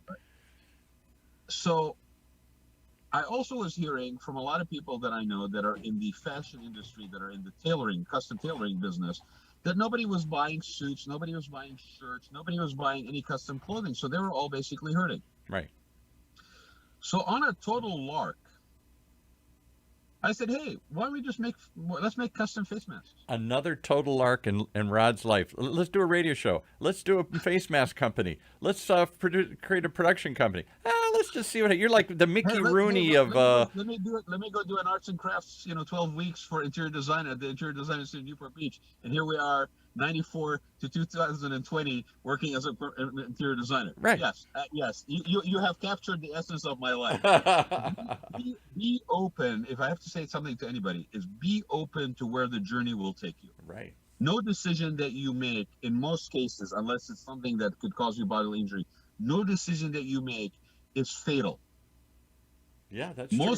It doesn't kill you. 99% of decisions that you make could be adjusted, whatever, but be open to the journey, because I'm a living example of this. So on a lark, we're like, let's do masks.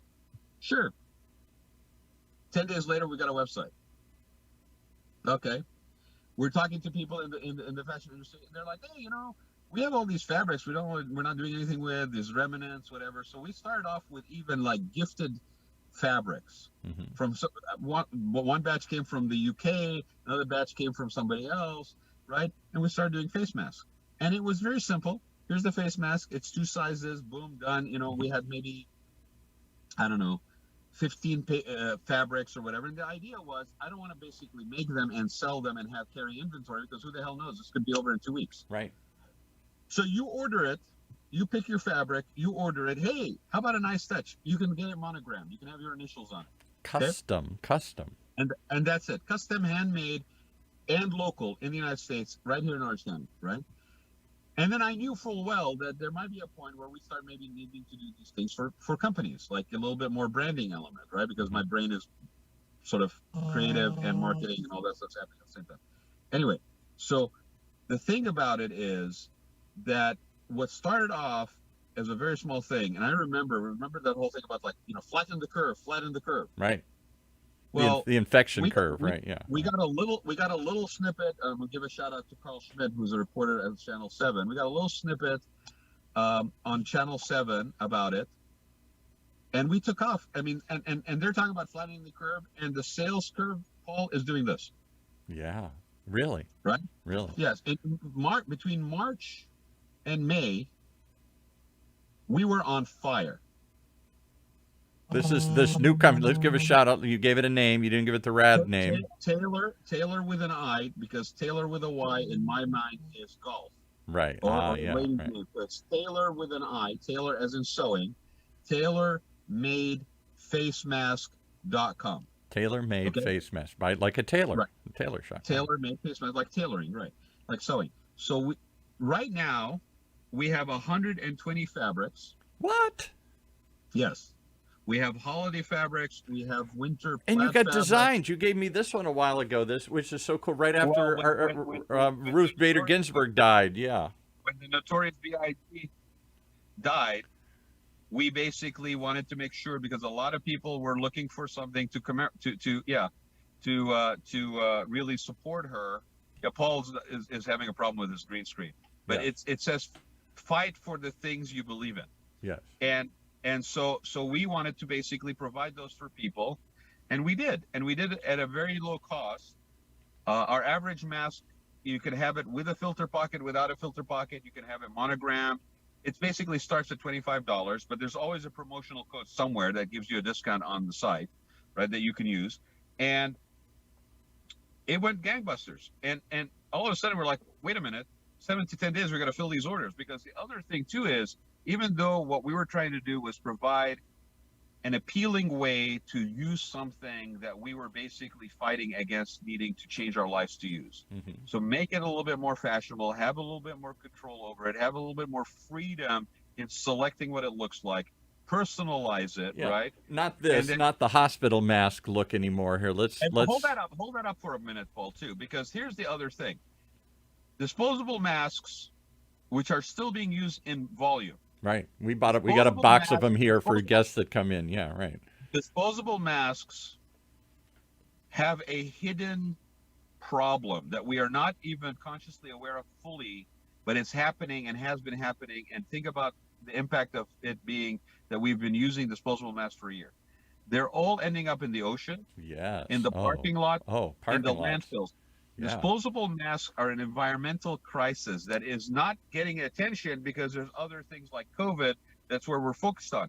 But part of, and I haven't really pushed it as an appeal, but it makes me feel good to not promote something that is impacting the environment negatively and promote an alternative that could be beneficial. So all our masks are washable. They are made by hand, made to order, customizable, within certain parameters that we have on the website. We also have the ability to do them for businesses. We can do them printed, again, all locally done, or we can do them for, by where they're sewn. And in all cases, we try to meet a 7 to 10 day deadline. Now let's talk about some of your breakthrough. Because of the, I'm just going to stop you for a second. So, a lark leads to well, let's try this. Turns into a whole new business for designer Raad Life-2020 doing designer masks. Which basically does two things. It allows me a creative outlet to my creative need to basically have that part of my daily life. It makes me feel good because I'm doing something that is also beneficial, even if it's psychologically giving somebody a sense of feel good when you're wearing something that they don't want. Maybe they'll wear a mask because it doesn't look so bad. Maybe they won't throw it away and fill up the landfill. Right. You know, you're doing your part to rally people. And again, I give a shout out to Katrina Foley and Lucy Dunn because they were really partners in the messaging about this. We were all talking about the same thing at the same time. You know, we made a connection to it's good for business. I don't care if you believe in the mask or not believe in the mask, but if you're trying to project an image that your business is safe for me to come and encounter you with, put a mask on your face that immediately sends that message. Right. I mean, there were things that really made sense. And if we had adhered to this and really enforced it instead of basically saying, we're not going to enforce, okay? Imagine if the president had... People know what I'm talking about. I'll go back for 1 second. Yeah. Imagine if President Trump had said, not only am I telling all my faithful followers to wear a mask, and I'm going to do it, the mask has MAGA on it. The mask has Make America Great. Paul, and Trump. Paul, here's he could have had all of America where he put his face on his... Here's the irony of all ironies. While they were saying no masking and we're not going to have masking and all this shit, they were sending requests for fundraising for the campaign. And as part of your fundraiser, you received a MAGA mask. Right. So imagine if he had half of America all put his face and his message on them and wear it all day. What kind of branding? Remember recently we had a bunch of yahoos basically wanting to burn masks down in San Clemente or whatever. Okay, one of them was interviewed by Voice of OC, and they basically said to him, "Okay, so why are you here?" "Well, I'm here for fighting for freedom, and nobody telling me what to do, and this is a free country, and Constitution, all whatever it is that they were spewing that was correct in principle, however skewed out of recognition, right, by their own delusional filtering. That person was then asked, so you're here because also this is like there's going to be a mask burning, basically. Every time I say mask burning, it makes me think of 1930s Nazi Germany. Yeah, well, it feels like that. Okay. Yeah, right. Book burning, right? But you're also here for the mask burning. Yes, I am here for the mask burning. Okay, great. So you're going to burn your mask? No. Whoa, well, why aren't you going to burn your mask? You're at a mask burning to support for freedom. Oh, Well, it's a Trump mask, and I paid for it. So that one I'm not going to burn, but all those other ones I'm going to burn. Yeah. I'm supporting mask burning because I can't. But I'm not. I'm going to keep this one. I paid for this mask, and it's a Trump mask, so I'm not going to burn it. So, be that as it may, here we are. That's the state of the country right now. That craziness, that obvious hypocrisy, that obvious conflict, that obvious mixed message. And in all due respect, I gently hand that back to them because I don't want to have anything to fucking do. It is not putting money in my pocket. It is not ensuring my family's safety. Have at it. You want to achieve herd immunity, or is it going to be basically the thinning of the herd? Yeah, your call. Right. Yeah, Proceed. Exactly. Okay. Anyway, going back to the positive. So we pivoted to this thing. We started doing masks. And you started doing with some big groups like Lucy Dunn and the Orange County Business Council came on board. We provided printed masks very early on for Lucy and the Orange County Business Council. We did masks for Luciana's Italian restaurant down in San Diego in Dana Point. We did masks for AgeWell. I donated masks for AgeWell because here they are dealing with seniors. I'm dealing with seniors right there in my own home with my dad. They needed masks, so we donated masks. We tied in with the Hope Center for the Arts to try to do masks for them based on the artwork that basically was generated by their own clients that have mental difficulties, and to be used as a fundraiser. We teamed up with the Arab American Civic Council in Anaheim to start a campaign called Designate Little Arabia, which basically also provided support and highlighting of the restaurants and the businesses that would support the effort to designate what is already unofficially called Little Arabia. So the mask itself became a billboard of information. Yeah. All that stuff became an opportunity for us to express things creatively and also basically to be supportive.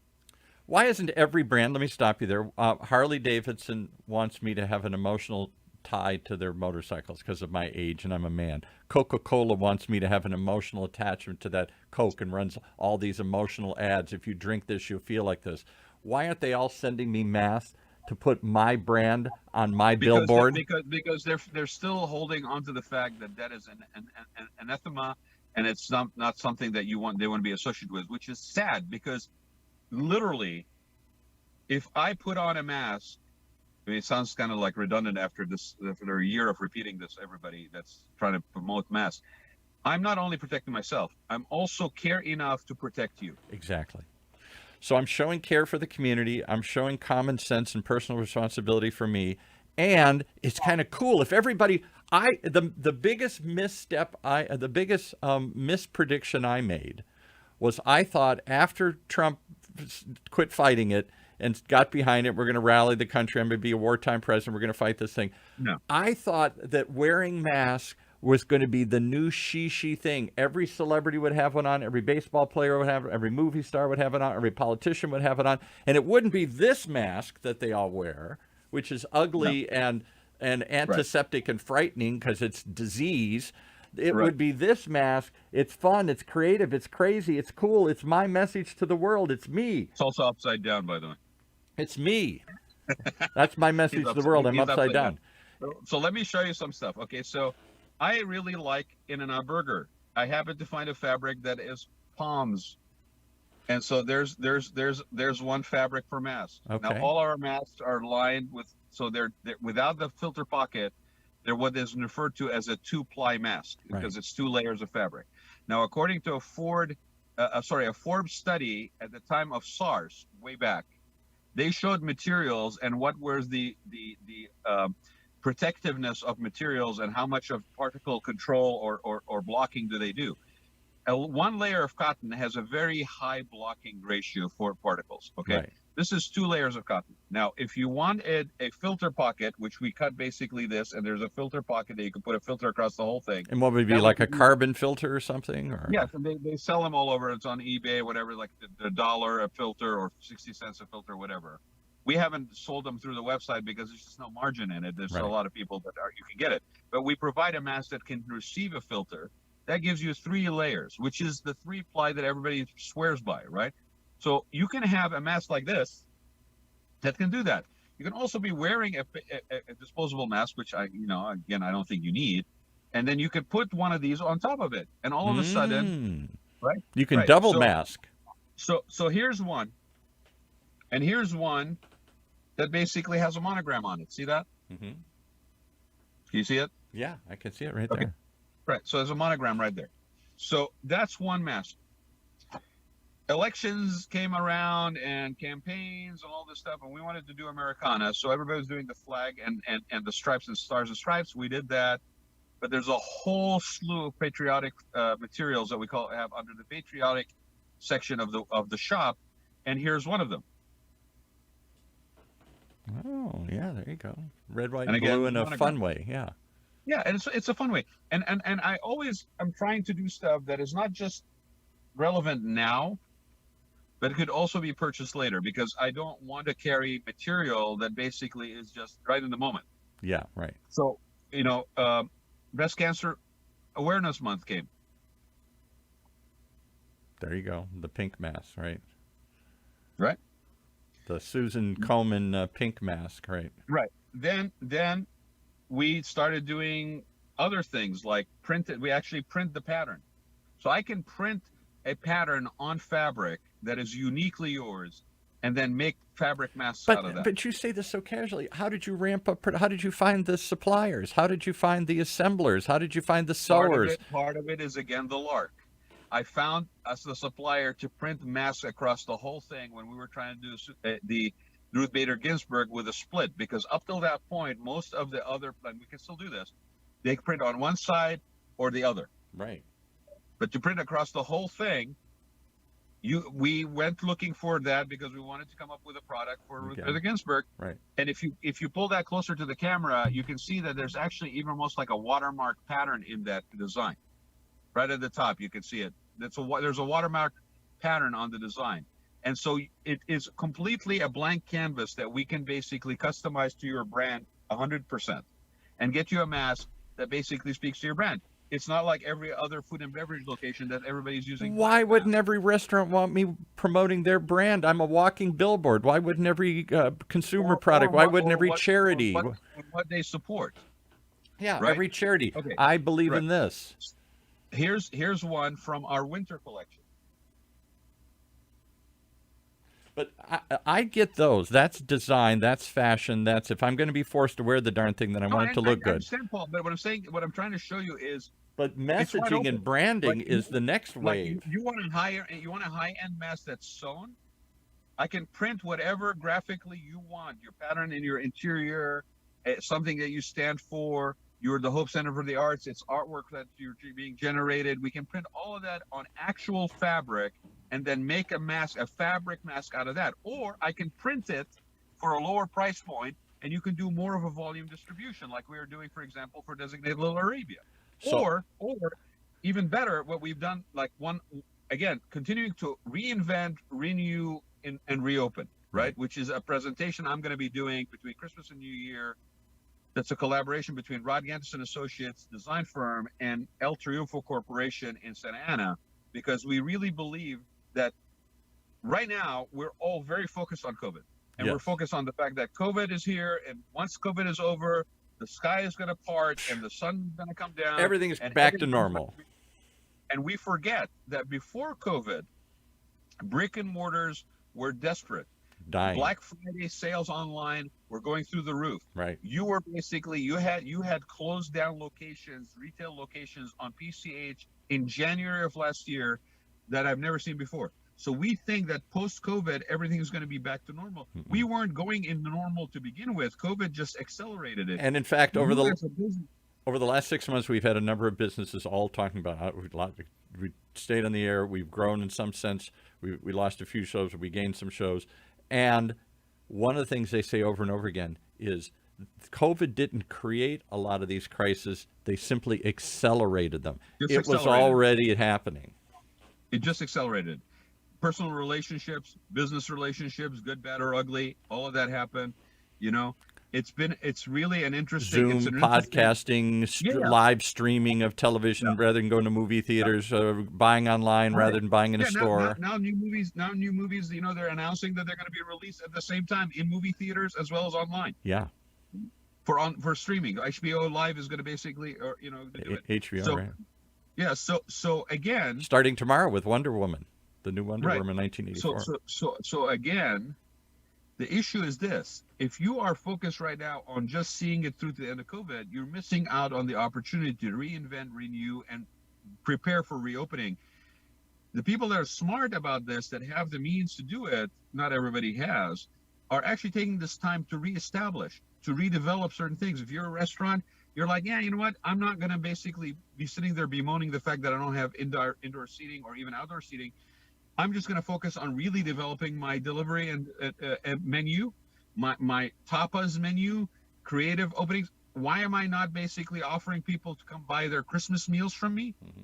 I bought Christmas meals for tomorrow for my family from a restaurant. I'm not in the come sit down in my store business. I'm in the serving you food business. Or I basically can have that attitude, or I can have the attitude of the fact that I'm going to sit down in my store business, and how dare you basically stop me from doing that? And I'm going to spend all my energy to fight that. Why don't you just take that fucking energy and do something else with it that's going to bring you money? And at the end of the day, when this is done and you go back to basically having in-house business, you may decide, I don't need that 2,000 square feet. I can get away with 1,000 because the revenue stream that I just generated from deliveries is exceeding what I was making in what do they call them, tickets. Over and over again, we forget why we're in business. When George Westinghouse invented the refrigerator, the ice companies fought it because they thought they were in the ice business. No, you're in the keeping things cold business. When the airlines could have been bought up by the railroads for pennies, they fought them because they thought we're in the rail business. No, you're in the moving stuff around business. Right. And when newspapers have been going out of business, it's because they forget they're in the news business. They think they're in the newspaper business. Right. And so this is a time, and it's usual that this time of year, between Christmas and New Year, that you sit down and you actually focus on what your strategy and goals are for the next year. Right. Because you have some quiet time. This is the time to basically realize that what we just went through was a paradigm shift, whether you like it or not. And if you're not basically embracing it, guess what? Your competitors are. And if they are, then you are basically looking for a boatload of additional hurt when this is over, because right now you may be getting stimulus money, or you might be getting some support from people, or whatever it is. But you got to basically be sitting here reinventing, renewing, and getting ready to reopen in a manner that is sustainable for the next 7 to 10 years. And if you're not doing that, you're missing an opportunity right now that you should not be missing. Say those 3 R's again, because you rattle them off so quickly. Reinvent. Right. Pivot. Renew. What do you mean by renew?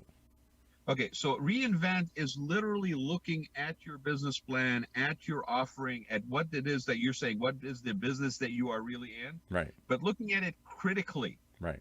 Not from a position where you're trying to defend your previous. Yes, exactly. Right, exactly. Everything is up for grabs. And if you don't think that, your competitor is. Right. So get your head in the game, right? So that's reinvent. You got to sit back and reinvent yourself. Okay. The other thing is to renew. If you are in a business, a particular business, you have to renew your offering. Which means come at it as if it's all new again. You're right out of the box again. You're brand new. You're a baby. You have to renew for a number of reasons. One of which is it's been a friggin' year since people have interacted with you in a normal capacity. Right. And the people that are interacting with your normal capacity, even though they are repeat business, these people's behavior patterns, their purchasing patterns, their priorities and importances, and the thing that they value have changed over a year of being forced to change. So to think that you're selling to the same client that you were selling a year ago? Reinvent, take a look at what you're all about, and maybe you got to pivot, renew, then start fresh with some new ideas and grow your business all over again. And then the getting ready to reopen is this. Just because you had 3,000 square foot restaurant before COVID, do you need to have a 3,000? Well, I shouldn't say need. Is it a good business decision to maintain a 3,000 square foot restaurant, or should you be basically cutting down to 2,000 square feet, taking out a third of your overhead in terms of rent, because rents haven't gone down? No. Right. Your staffing. Are you able to handle some of your support staffing remotely and not have them be in the office, in the place of business? If you're a brick and mortar, if you're in service industry, whether you are a professional services company, whether you're food and beverage, whether you're retail, especially retail too. I mean, you guys, we were all heading for reinvention of how we were doing our business. COVID accelerated it, and if you have not spent the time during COVID to reinvent, renew, and get ready to reopen, then you're missing an opportunity that you should be doing. Yes. Okay. I practiced this in the course of the mass company, almost like it's like, I mean, I laughed. For 20 years, I've been doing proposals and selling proposals. Right. All of a sudden, I had a product that I was selling, and it reminded me of being in business school, where somebody said to me, okay, look, go do a paper on a widget, invents a widget, and see what you could do with it in terms of marketing. So we started off with a company that had fabrics that we were able to get. Then we expanded the offering of the fabrics. Then we started basically providing customization for businesses to help them through this, and also to provide PPE, right? I mean, like, you know, that was unique, brandable, differentiates them from their competition, gives them possibly an edge, and projects the fact that they care enough about their clients that they're basically performing safety in their own work environment, right? Mm-hmm. And their employees, by the way, not just their clients.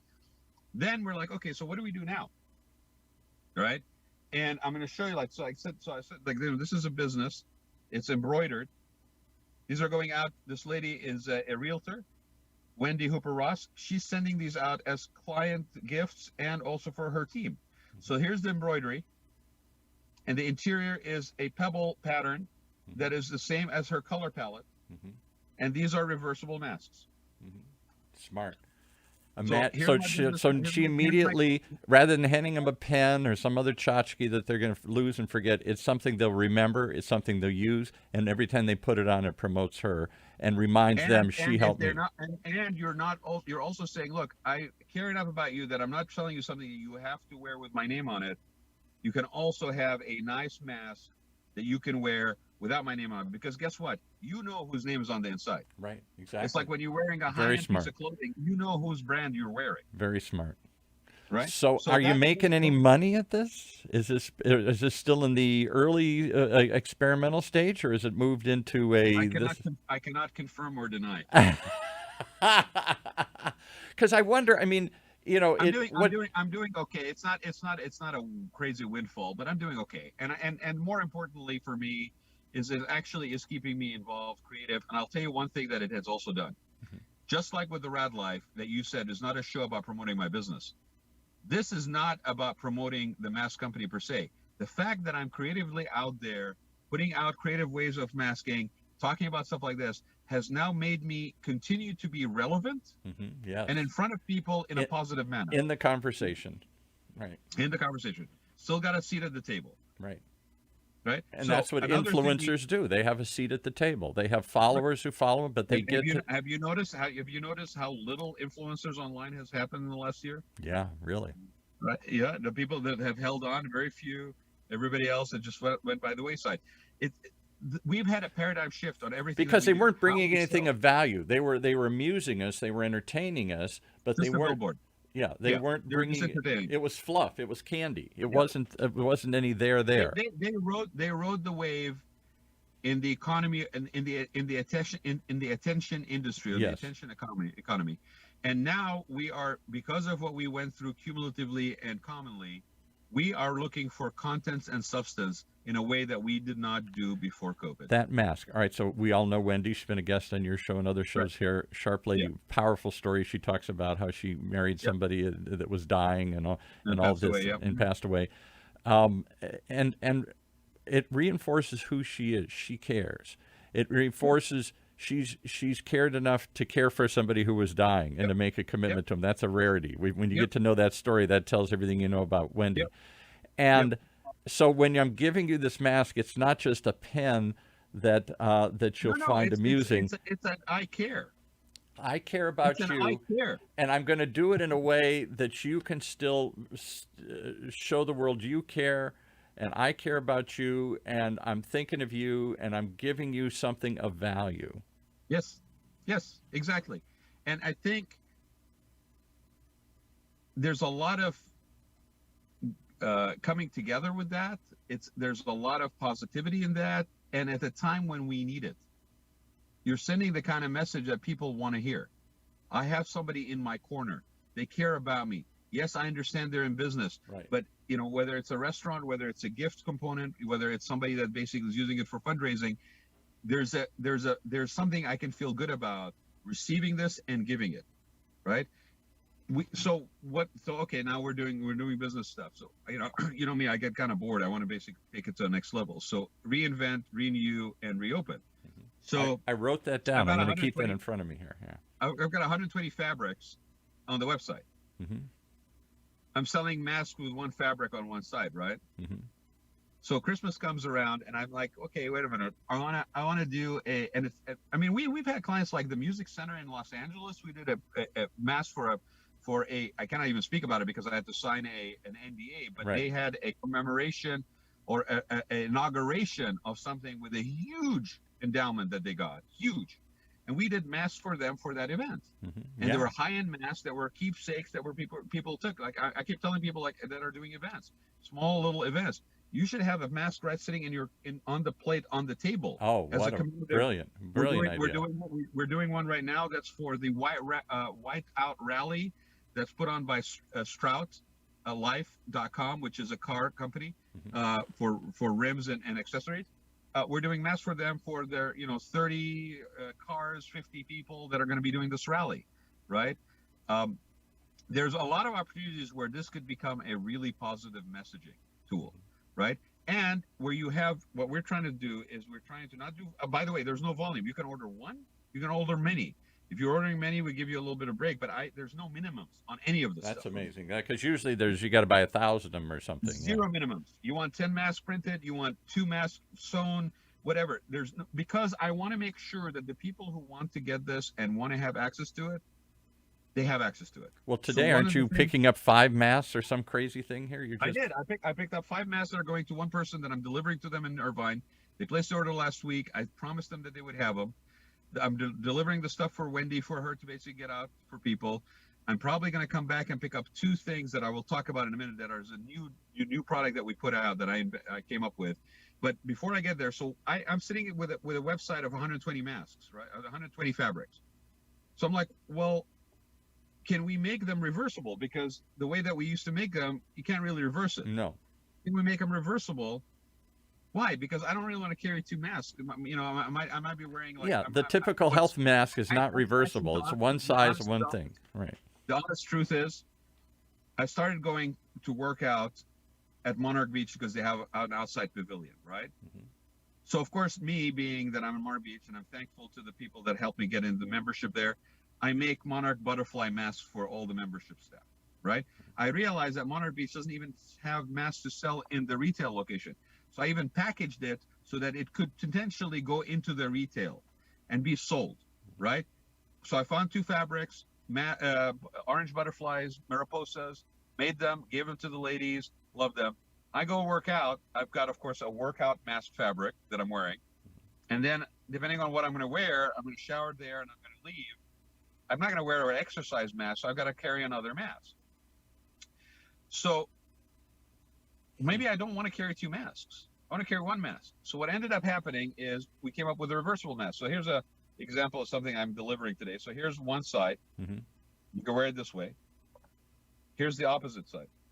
Let me see that. Yeah, look at that. Right? How does it even flip? Because you would think it's formed one way and that it doesn't really flip over. Well, that's the beauty of the design. I'm not giving you the design. Buy a mask, you can see how it's designed. But and again, no metal. There's no metal. It's totally washable. The way we designed this, not only is it no metal that the ridge knows, it also doesn't fog up your glasses because of the fact that the way the airflow is designed on the mask. That's what I noticed about all these other ones. I wear glasses. They fog up all the time here. Yeah. My dad wears glasses. I wear glasses. Unfortunately, my eyes are shot because I stare at screens too much. And I basically designed this thing to where it does not have any issue. And it's totally like, see, there's no metal, there's nothing in it. And we've added these recently so that basically in the in-between sizes, you can adjust it. You see that? Amazing. So that's a reversible mask. So now Raad Gantos, are you still designing restaurants? Is that in your past, or is that still in the present and the future? Are you a multi? Is that it? We've all got 5 gigs going at once here.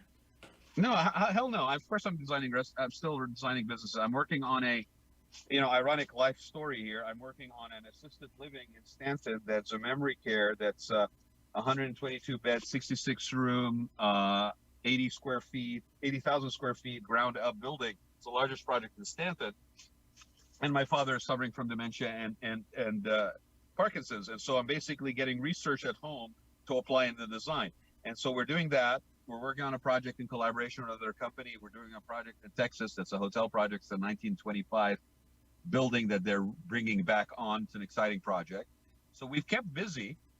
I get a couple of home residential projects here where we're doing home offices, because that's another important thing now. Right. I've got a doctor. We did a home office for a doctor, and we wanted to make sure that it was set up so he could do telemedicine from that office. Yeah. Right. So we incorporated a pull down green screen in it. We incorporated technology in it. All kind of the correct lighting in it.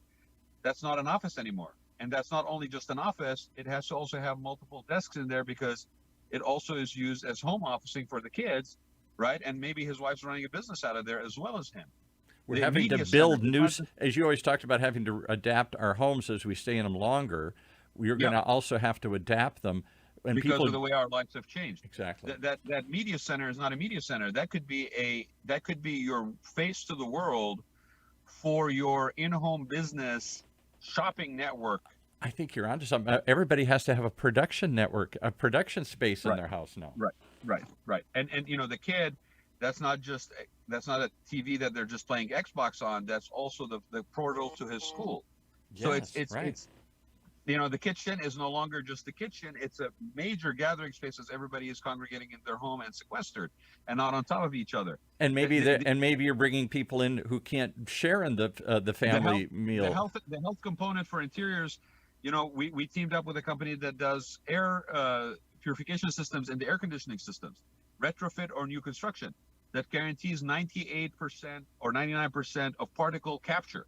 Wow. Now, if you're a business right now, going back to the business thing, if you're a business right now, if you think people are going to not care about the safety of your environment after COVID has now been vaccinated out of existence, think again. Mm-hmm.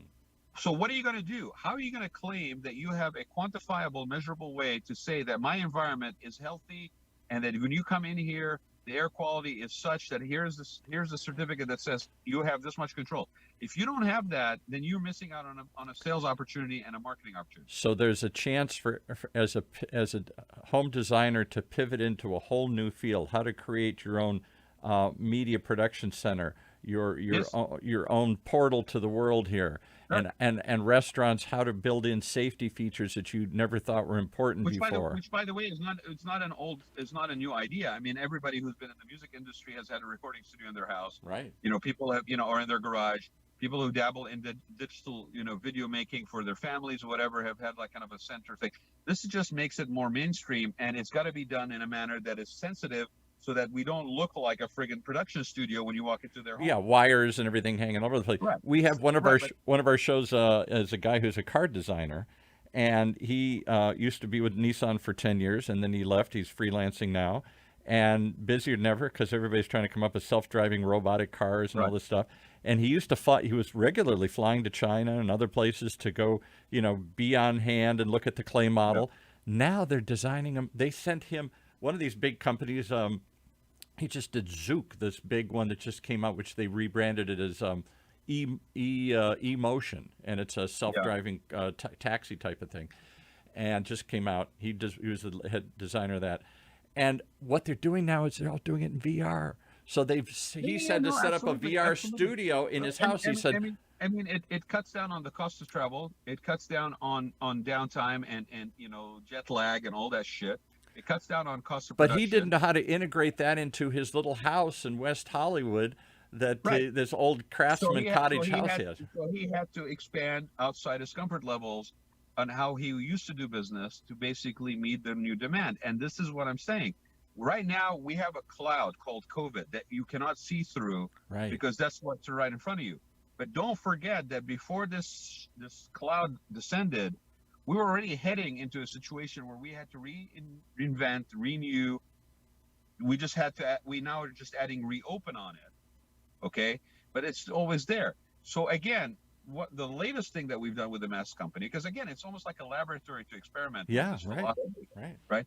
The last thing, the latest thing that I've been doing with this mask company, and people have been looking at me for the last 2 hours that we're sitting here talking, right? I don't know how many of them realize that what I have around my neck is actually not just a scarf. It's not. You talked it's about what I'm this calling before. a marth, because it's a mask and a scarf combo. So here it is.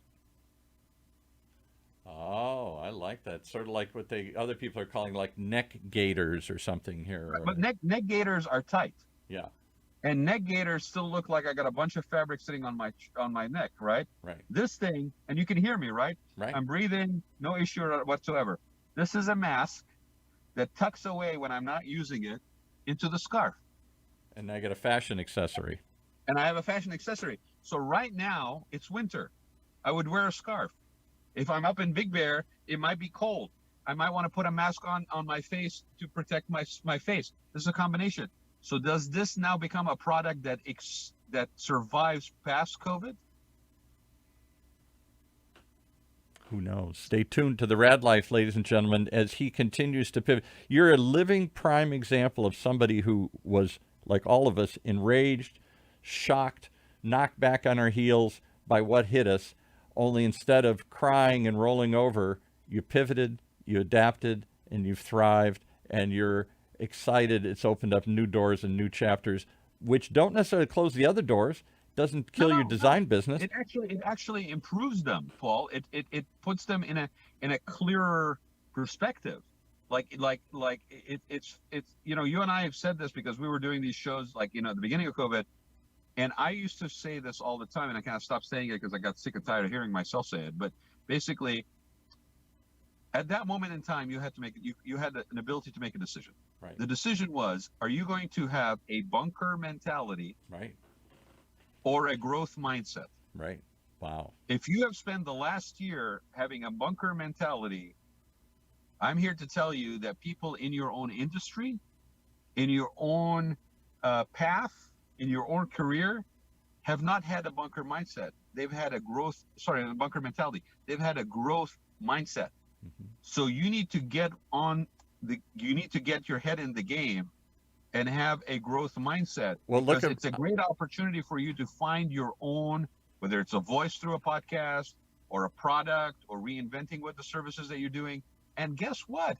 We get to do that right now on our own terms more than ever before. I could be employed by a multinational company and working out of home, and it is totally fine. I could be wearing a mask and nobody looks at me as an odd thing at all. Mm-mm. So embrace the change.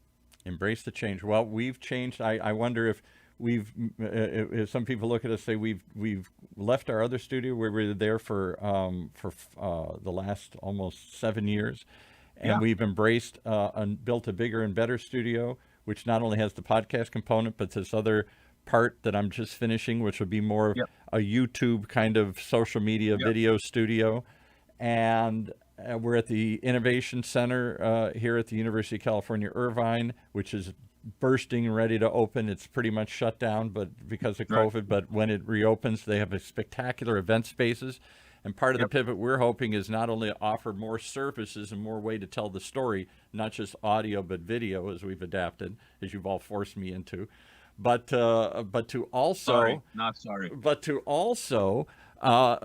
bring in more remote stuff, and to also do more when we return. I think there's going to be an explosion of live events. We've been hungry for the touch and the in-person stuff, but they'll be different. They'll be different. The way that they will be presented will be different, and this is the thing that yes, we are all hungry for social engagement. Yes, we are all hungry for live events. Yes, we're all hungry for basically being again out in person, but we are going to deal with it in a manner that is different and in ways that we probably are not even aware of right now, because we just went through a cumulative, this isn't even limited to Southern California.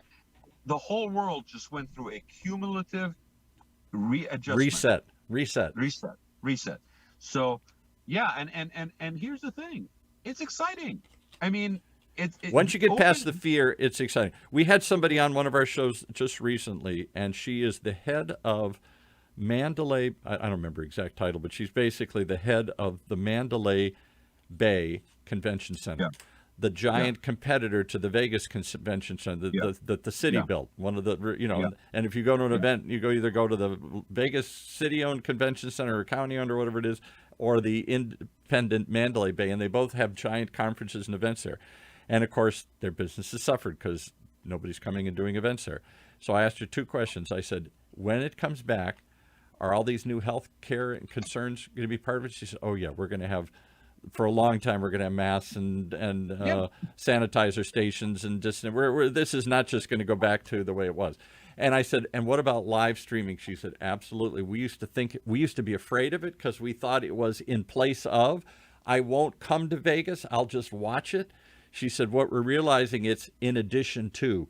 People will still come, and those who couldn't come or wouldn't come will be an add-on, not in place of. It took the hospitality industry all this time and a friggin' pandemic to realize what I have been saying since '98.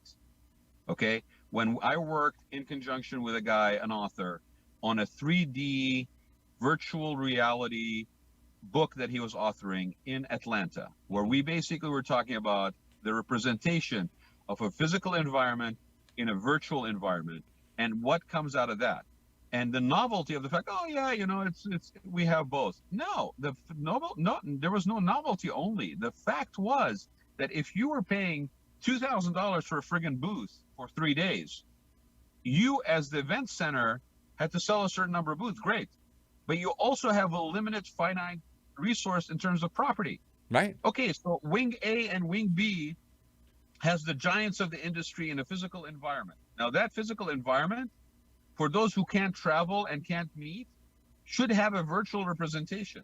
However, beyond A and B, which is physical building space, you are limitless in how many other virtual halls you can have online that are equally represented virtually in a representative manner. And you are now selling, get this, you're selling airtime. Yes. You're selling ether. Right. Ether booths, ether exhibitor booths, and you are limitless. And me as a person who is maybe I'm sick, maybe I am busy, I have disability, or busy, maybe I don't want to be in a full environment of a lot of people because I'm still not sure. I can sit in front of my computer and go to every one of those exhibitors. Which is exactly what you've brought to OC Talk Radio through Golden Seal Media. Which is the idea of people who aren't necessarily coming in and physically using our space, but can do it from home, less expensively, and can still be part of our network and our content sharing program. Yep. And we we're a distributor of content. We're still going to produce some in-studio stuff, a lot of it, hopefully, because we got a big new studio.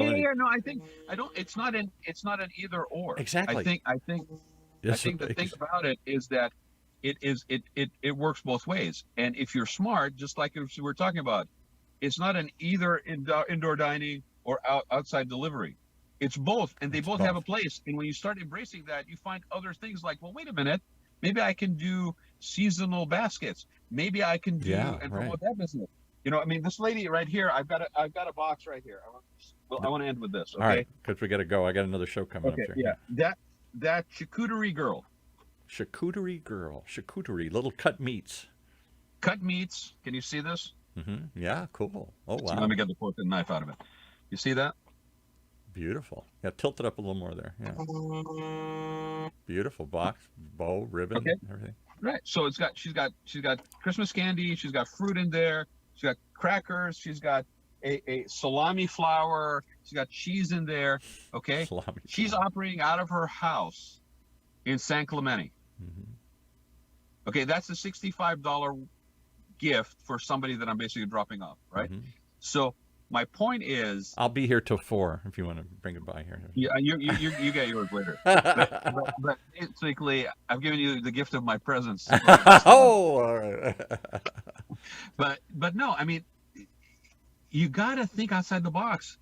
Sorry, ironic, but you got to think outside the box. And you really got to be, like, if your head has not been in the space of reinvent, renew, and get ready to reopen, you need to get in there.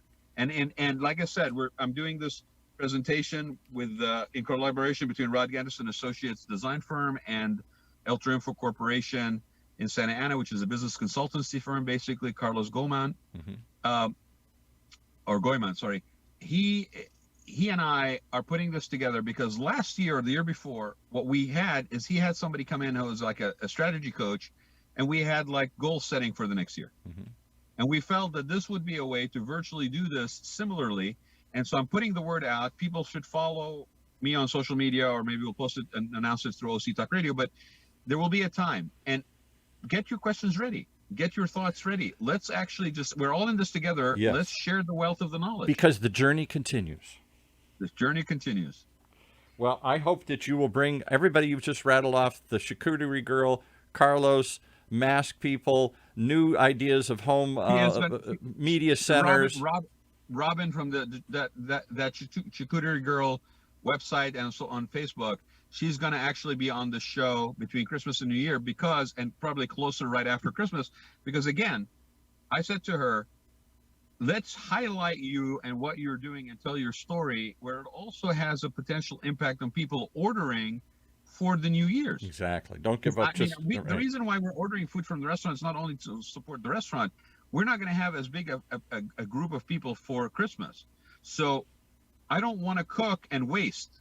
Right. So if I can order stuff and help the business, but also make it easy on us and not add the pressure of cooking and all this stuff, we can still augment the meal with something that is family recipe, but you don't have to.